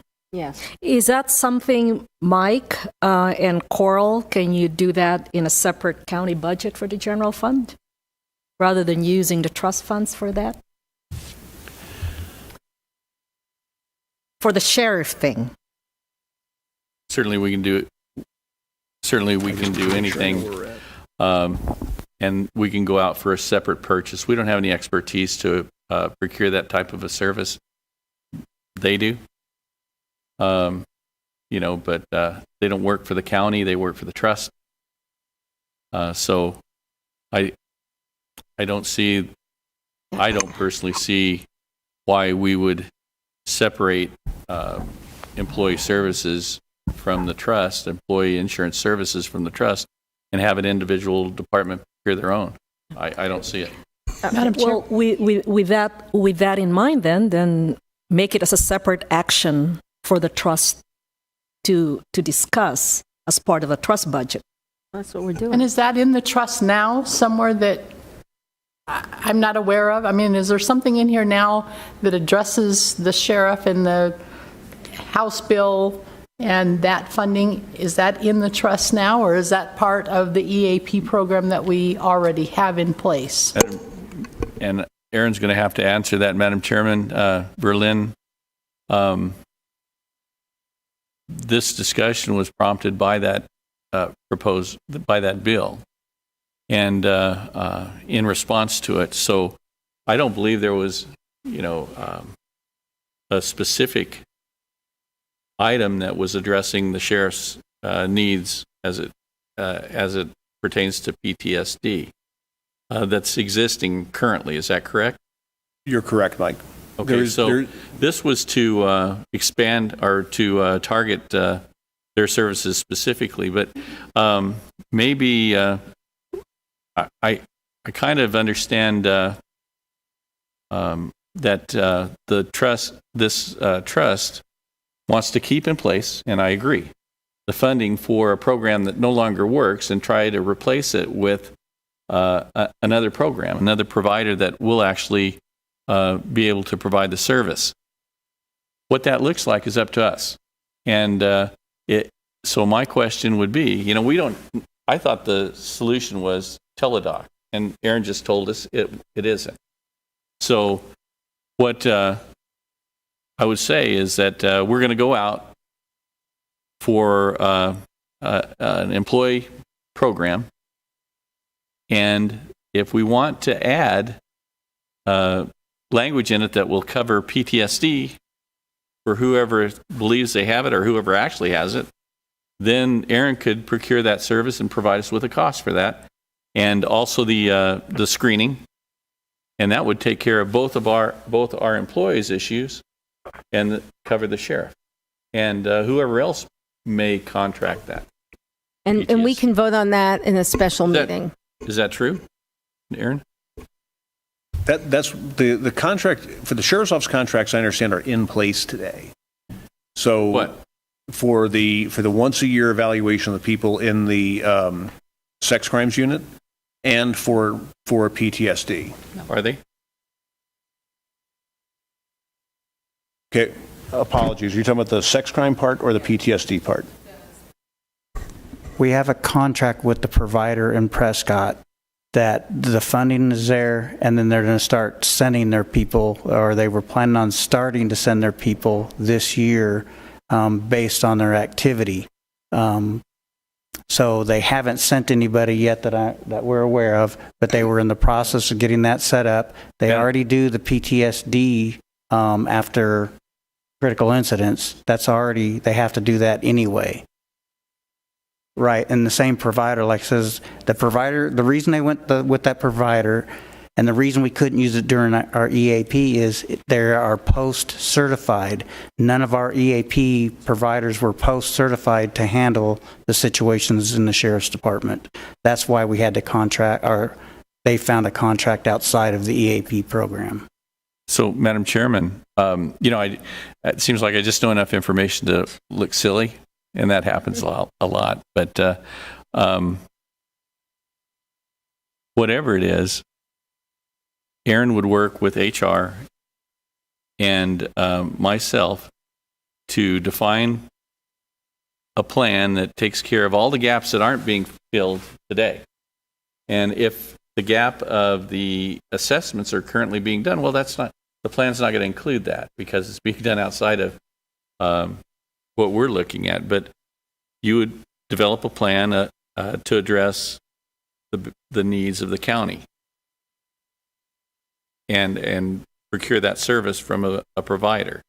And that's what would be presented back here, whatever that may be. Obviously I can't tell you what's needed today, but I'm sure we can figure it out. So, Madam Chairman, so Michael, is what you're saying that perhaps this board needs to consider absorbing that contract amount that's currently existing? Madam Chairman, Berlin, if it's existing and it looks like it will function for the needs of the sheriff's office, I would leave it in place. I didn't realize that they were doing that. But although still general fund, that's in a different budget. That's in the sheriff's own budget? It should. Probably you're going to have to address where that's located. Is it in HR or the sheriff's budget? Okay.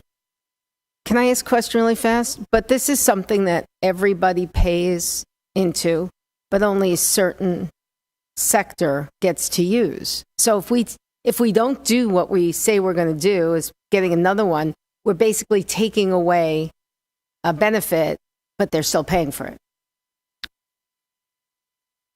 I just wouldn't characterize it that way, Madam Chair. I get it.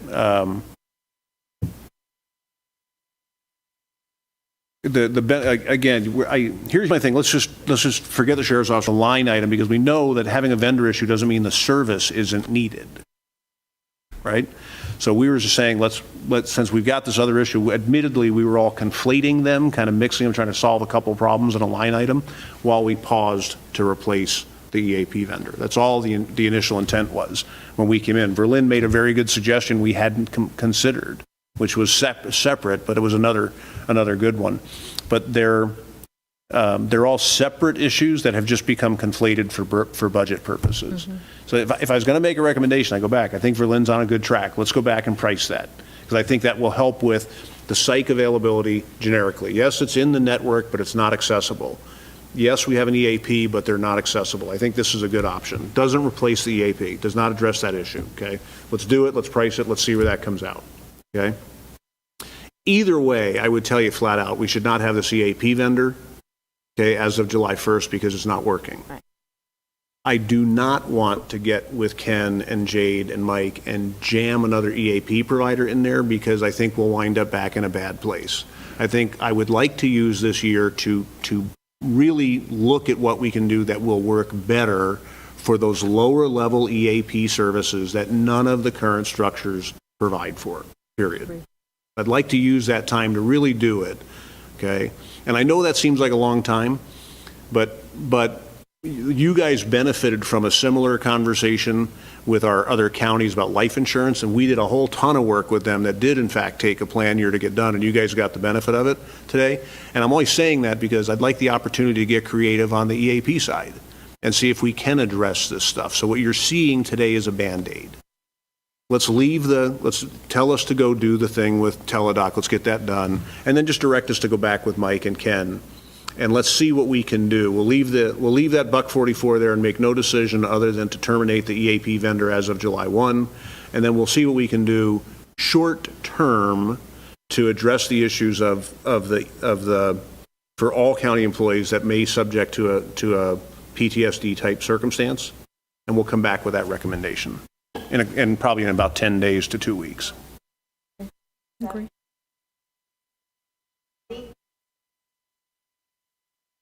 Artie, you there? thought I heard someone echo my name. I know, I didn't have my mic on for a change. Did you have anything to add? No. I mean, now we're just arguing about time and, restoring a service. So. Okay. All right, so I need a motion. We made for that first thing. I think Verlin's motion covers essentially. It did, and we don't have to, we've directed you. We don't have to make a motion on that. Okay. All righty then. Coral. Oh, May I Coral. make Yeah. a little bit of a clarification just on my side, perhaps. What is the cost for the EAP program right now? I know it's $1.44, but is it $21,548 for the whole year? And then the estimate that Jade has right now, then for the sheriff's portion would be $4,000. So with the concern that we're spending $21,000 for this, and then we would move it instead into the sheriff's office, we would be talking about a $4,000 use of the $21,000. That makes sense? Okay. And then we also have budgeted in there the case management for the mental health substance abuse carve-out plan, which will also go away with the EAP because that's part of the Holman Group. That's an additional $5,000. So that's a line item as well that will not be utilized with removing Holman. So there's a total of about $26,000. Holman Group? No. He's, or it was Case management. The case management. Case management. Mm-hmm.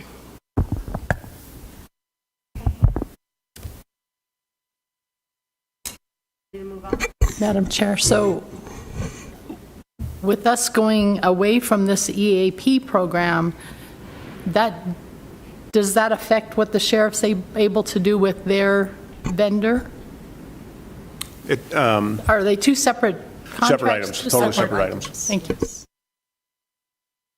So here, what are the telepsych through teledoc, and to leave the funding in place for the EAP line item. I believe that's what the motion was. That's all it covered. Is that right?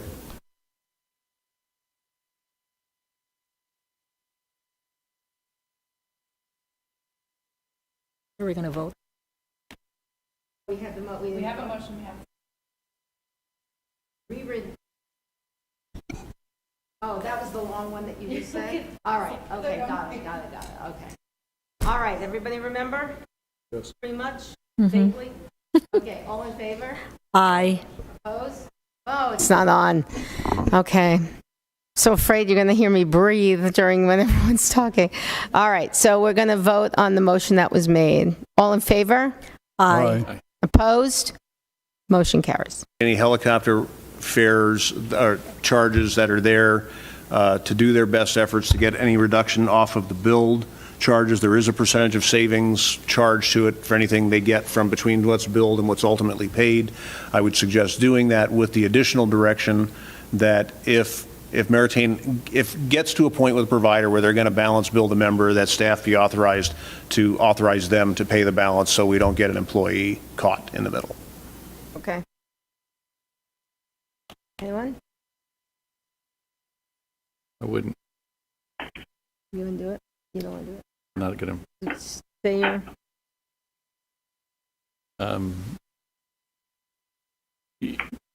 to.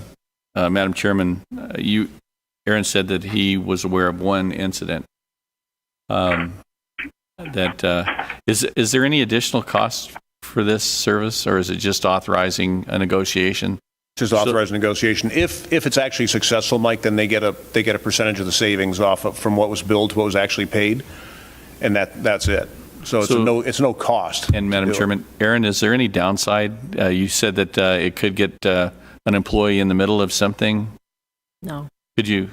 The way this motion is structured, it takes that out. Okay. It eliminates that issue, because if it gets to the point where the provider refuses to accept the payment, then we can override and just tell them pay it, and that way the employee never gets there.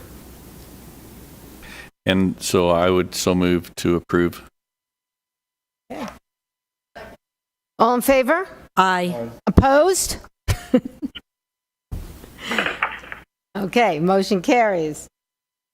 Okay, Madam Chair, the next one on my list is the Livongo Whole Person. So this is the one that Susie was asking about. It's an expansion off of the diabetes to cover cardiac and pre-diabetes.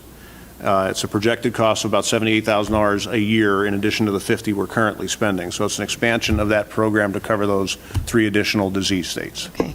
I have my opinion on this, and, I've been here now, this is going into my 8th year, and just... Chair? I think I might have the opposite opinion, because I know when Livongo came in and sold us on the diabetes program, they told us how much it was going to save if people signed up. And I believe this is our 2nd year, and the first year was kind of slow pace getting people involved, but that's picked up and maintained. And so if we believed the cost savings at that time, and we've successfully added people to our program who are apparently being successful, then I think, another additional preventative program, because so much of our expense is those top 2 or 3 areas, I kind of think it might be worth trying. They don't have it, I know in our book we don't have anything to see any cost savings, because, we had a new Navitus or whatever they're called for our prescriptions, so we didn't have any comparison there. But next year we would have the same program and be able to compare it and see if there was cost savings. So I'm kind of leaning the other way. Okay. Susie? Oh, Roger. Madam Chair, I guess it's just the small numbers that have me concerned about implementing it, at this time. Madam Chairman, I think we already have a diabetes program, and I think we need to get that program to fly. Which program? The diabetes management program, right? We currently have that. We've funded that. I think we have that for the employees. At this point, I don't see justifying probably this program at this point. Okay. Mike, you want to weigh in?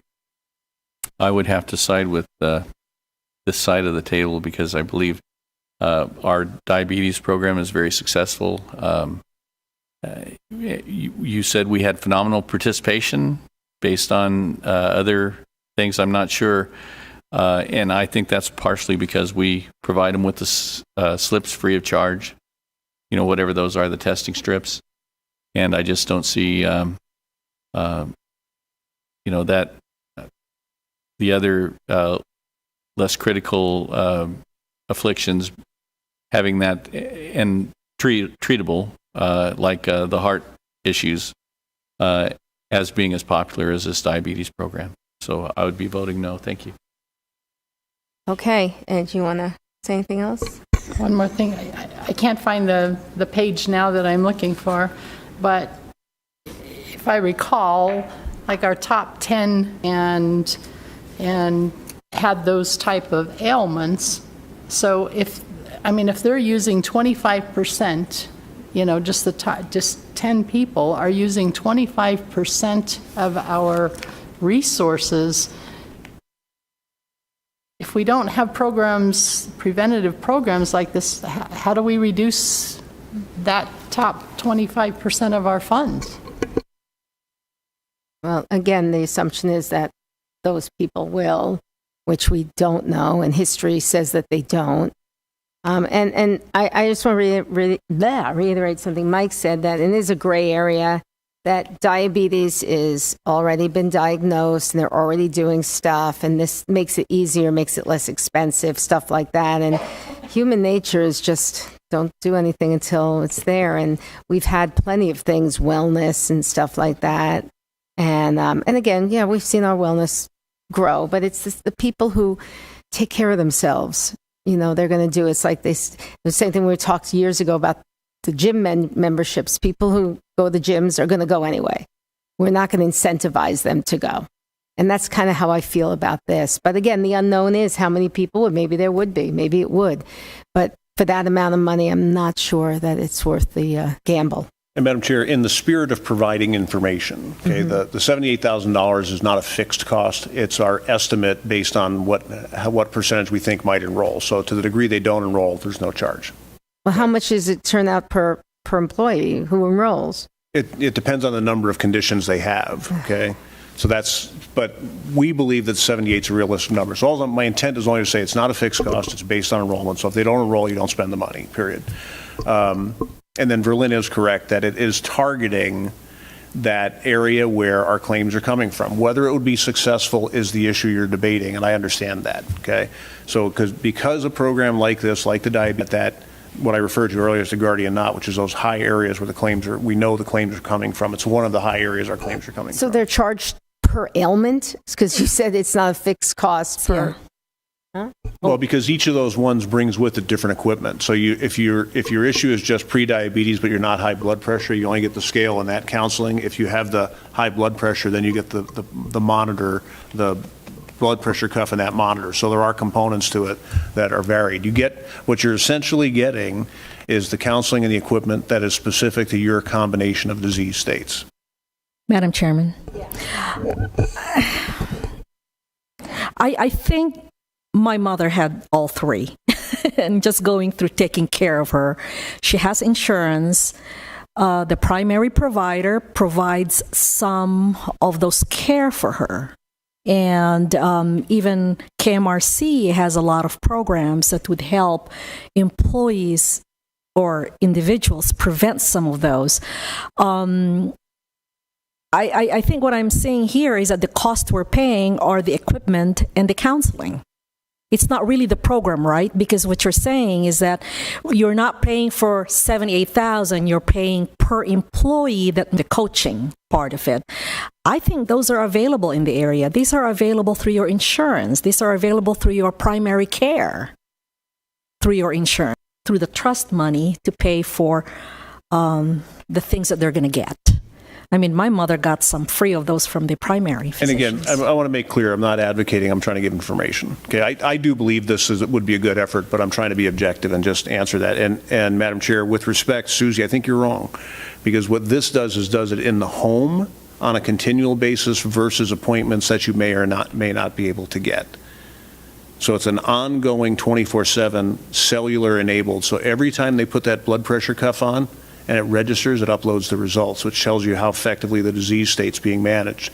If the issue is pre-diabetes and the weight that comes with it, every time they step on the scale, it goes. So you don't have to wait for an appointment. And that's kind of the key. And I believe that's why the diabetes program has been so successful, because you don't have to wait for an appointment to meet a provider. It's not about a provider, it's about giving you the information and the resources to manage your disease state if you elect to care. So what we're really doing is kind of empowering the employees by these types of things. Whether you vote for it or not, whether you think it's going to work is really what's important. But I just want you to understand it is a shift, because the concept is not delivering care, it's having people manage themselves. And the idea is to arrest their slide into the disease progression that ultimately hurts them and costs the trust money. It's a new concept. I mean, this stuff's only been around for about 10 years. We've seen very good growth in the technology. You have to make the decision if you think your employees will take it and use it. Your estimate is $78,000. And you said how many employees did you predict based on how many employees? Missy, could you flip to that slide and give me those figures on how many by disease state we budgeted that 78 based on? And we're going to only pay for those who sign up. Correct. Yep. So as far as the prediabetes solution, I estimated based on national statistics that 478 would be eligible, 10% would enroll, and so projected 48 individuals, which would be 43. So 43, into 78,000. So what would that be per? One disease state. So then what did you put in for BMI and for cardiac? One disease. So the prediabetes and the weight kind of are actually combined together. as far as the cardiovascular solution, which is what they call it, so that's the heart risk, so hypertension program, estimating about 31 would be enrolled in that program. So between all of them exclusive of diabetes, what was the number? I think that's what the supervisor's looking for. If you just took all of the numbers, because she's trying to divide that 78,000 by the number of people that would be enrolled. So what was the total number, regardless of disease state, that was figured on? So when I did my calculations, including diabetes, it was 132,000. Yeah, take the 54,000 that we. Take the diabetes out, because this is they're only questioning the expansion. Okay, so it's looking at about 63,000, assuming we'll have additional going into that diabetes program as well. So from what I see, from what I had budgeted, which may be a little bit different than the X sheet, I see 63,000. And how many new enrollees? In my calculation. But what she's getting at is how many new enrollees, does that assume? People. I see 79. Okay, 79 new enrollees. So about $1,000 a person, which is consistent. It's about $900 a I year. wish sometimes that we could do surveys with our employees before we make these decisions to see if it's something that they want. And if we're going to come back and kind of vote on something else before the new fiscal year, is this something we can do? Can we put out some kind of survey to see if people would want something like this? Every time we kind of do this, and the diabetes was how old? Like 2 years we've been doing this? I think we're coming into our third. You know, this brings me back, and I just have to say this, and Mike will probably remember, and you'll probably remember, my first year, 2013. Remember that? And I know what you're about to say, I was new, and, you know, we had our annual meeting over in Laughlin, and I was shocked by some of the proposals, and one of them was the moms and the pops. And I remember saying, are you telling me that people are so lazy that they need the equipment to come to them? Like they can't schedule their own. And, you know, I think some of it has bared out that, you know, the pops, that they're not utilizing it. But again, we're paying per thing. But on the moms, we have, you know. So, you know, I've softened a lot on that kind of thing. But, you know, this is kind of just a vague. And again, even if they get the material and they get the equipment, are they going to do it? And they can do it. People who are motivated are going to do it. They're going to do it, like she was saying, with their doctors, with their this. So it's a benefit that people would use. Is there a way we can do that? Maybe on our employee website, do like one of those survey monkeys or something? And of course, it would be anonymous. Yes, we do have SurveyMonkey that we can send out a system-wide survey. Okay. But how do you target just those individuals? Because Otherwise it's a HIPAA violation. What percentage are enrolled? Last one is the Copay Max program for, did you want to implement the Copay Max program on the diabetes on prescription drugs for specialty medications? And if you want me to restate it again, I'll be happy to do that. No. Thank you. Please. It's your last item, right? Madam Chairman? Yes. I would make a motion to implement that program. Okay. All in favor? Aye. Opposed? Aye. Okay. It's passed. Okay, so let me just recap what you've done. So, please. And that way you know, because then I would suggest that I'll give you a final suggestion at the end. So we're going to implement the helicopter issue with the understanding that that if it gets to a point where the helicopter provider refuses to accept the negotiated amount, ECA will authorize full payment of the original bill. You have implemented the Copay Max program on the prescription program. You have implemented 100% for preventative care on the low dental. You've awarded the contract for life, short-term disability, and voluntary term life to Securian. And then ECA is going to work with the actuary and come back with any funding impacts and the benefit design to implement teledoc telepsychiatry services. And then we're also going to, we're going to work with staff on the issue of the sheriff's office and how we fix the EAP hole. And we'll bring that back with the telepsychiatry at the next meeting. Okay, so ECA's recommendation, if you are agreeable that that is an accurate summary, did I miss anything? No. Is that you do all of that and that we hold the rates flat for the 2021 plan year. Okay. Madam Chairman, the bottom line for county employees, is their premium going to go up? No. Here's what I can tell you, Madam Chair and Susie, based on what we did today, the premiums will not change. How the county elects to share that is a decision that's not for the trust, it's for county staff. But there will be no premium changes as far as what the trust collect. Or I we can't have do not that made one. that decision yet? Yeah. Madam, being proposed, is there any change in the employees? Would there be any change in the employees' premium? That's what I'm trying to say, Mike. There's no change in the premiums overall, but the trustees don't ultimately make the decision how the cost shares go. But we make the recommendation. Right. And what I think where Susie is going and where I was going to go with this is that the trust is doing very, very well. And what we did last year and what we have been doing, especially in these difficult times, is that if the percentages of what the employee share would be as opposed to what the county share would be needs to change so the employee would have no increase in premiums, then that would be something that would be contemplated by the trust. And I just earlier spoke to our finance director, and that would be an appropriate move for the trust if that's what we wanted to do. That motion, Mike? I would make that motion, yes. I second. Oh. That was a fast one. Okay.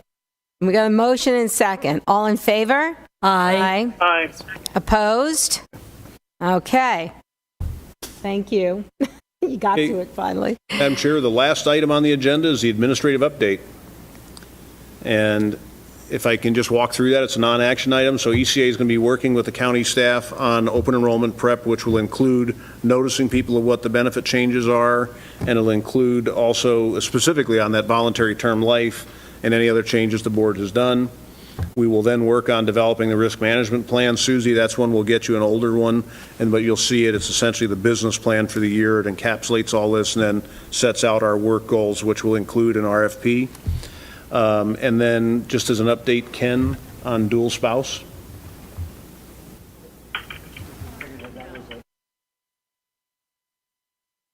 Okay, so that one will come back later on, so no action on that. So that's all, Madam Chair, from ECA's perspective. We always say that we don't have anything further. We really appreciate, we were commenting before, we can watch all of your wheels turn. I would say thank you for doing that. Please ask questions. We are afraid, like you are oftentimes, when people are silent. As a parent, I always checked on my kids when they were quiet, right? But your engagement is exactly what your fiduciary obligation is. So the intensity of your discussion, and I also say, you guys have always been respectful to each other. So I know it's probably not my role to say, but you're doing exactly what you're supposed to do by challenging, asking questions, make sure you understand. And you did it again this year in high pressure. So thank you from our side. It makes our jobs easier so we can make sure we're giving you what you're asking for. And thank you, Erin Collins, and your staff for, being so flexible with all of this. It was changing on an hourly basis, and thank you to the vendors who called in. I hope next year we'll be back to normal, because I was telling Mike earlier, these annual meetings are some of my favorite meetings because I learn a lot. I get to meet the people who provide this, and we get the numbers, and we get to see the health of the county. And so this was not really truly indicative for our new member of what our annual meeting is, but I think given the circumstances. And let us know if panic issue. One on the vendor charges, we will do that at a future meeting once we know. So we'll make sure we'll do a running tally on that because we have to do the budget impact. So we will do that. Mayo Clinic has been approved to stay at your option to remain out until 2021. So as of this year, Mayo will stay. Mayo's always in for a very specific list of specialty procedures, solid organ transplants. There's a mechanism to override to allow them to be treated as an in-network vendor if there's not a specific vendor available, period. So we've got that. But for general services, they remain out of the network unless the trust asks that they be added, and then we would have the actuary update the costs for adding them. My recollection I'm getting gray hair here, but my recollection is it was an additional 6% on the rate to allow Mayo in on a regular basis as an in-network provider. So I would have to get that updated if you wanted to look at that. Well, June 30 of 2021, that we will not be forced to add them in. Madam Chairman, first of all, thank you. Being the newest member of the board, this was really a learning curve for me, and I've learned a lot in this meeting. But I have one question for you, Eric. That's I haven't looked at that. We probably could. I mean, we still have a few months. I mean, I know through the end of the fiscal year, they have a contract with us, but since they have not been performing and our employees cannot access the services, can we cancel their contract now I'll have and to not look pay into them? it. I'll look into it with Ryan and with Ken and see if the contract allows that. And the non-performance mean that in some cases the vendors are not accepting, so their contracted people are not accepting. But I want to quantify that, Susie, to make sure, and then we can get with Ryan on legals to make sure what the contract is. Thank you. If they're in breach. So that's a good suggestion. Thank you. Okay. With this, any other questions, comments, praise, scorn? Nothing? Then we're adjourned. Thank you so much. Thank you, Erin. What?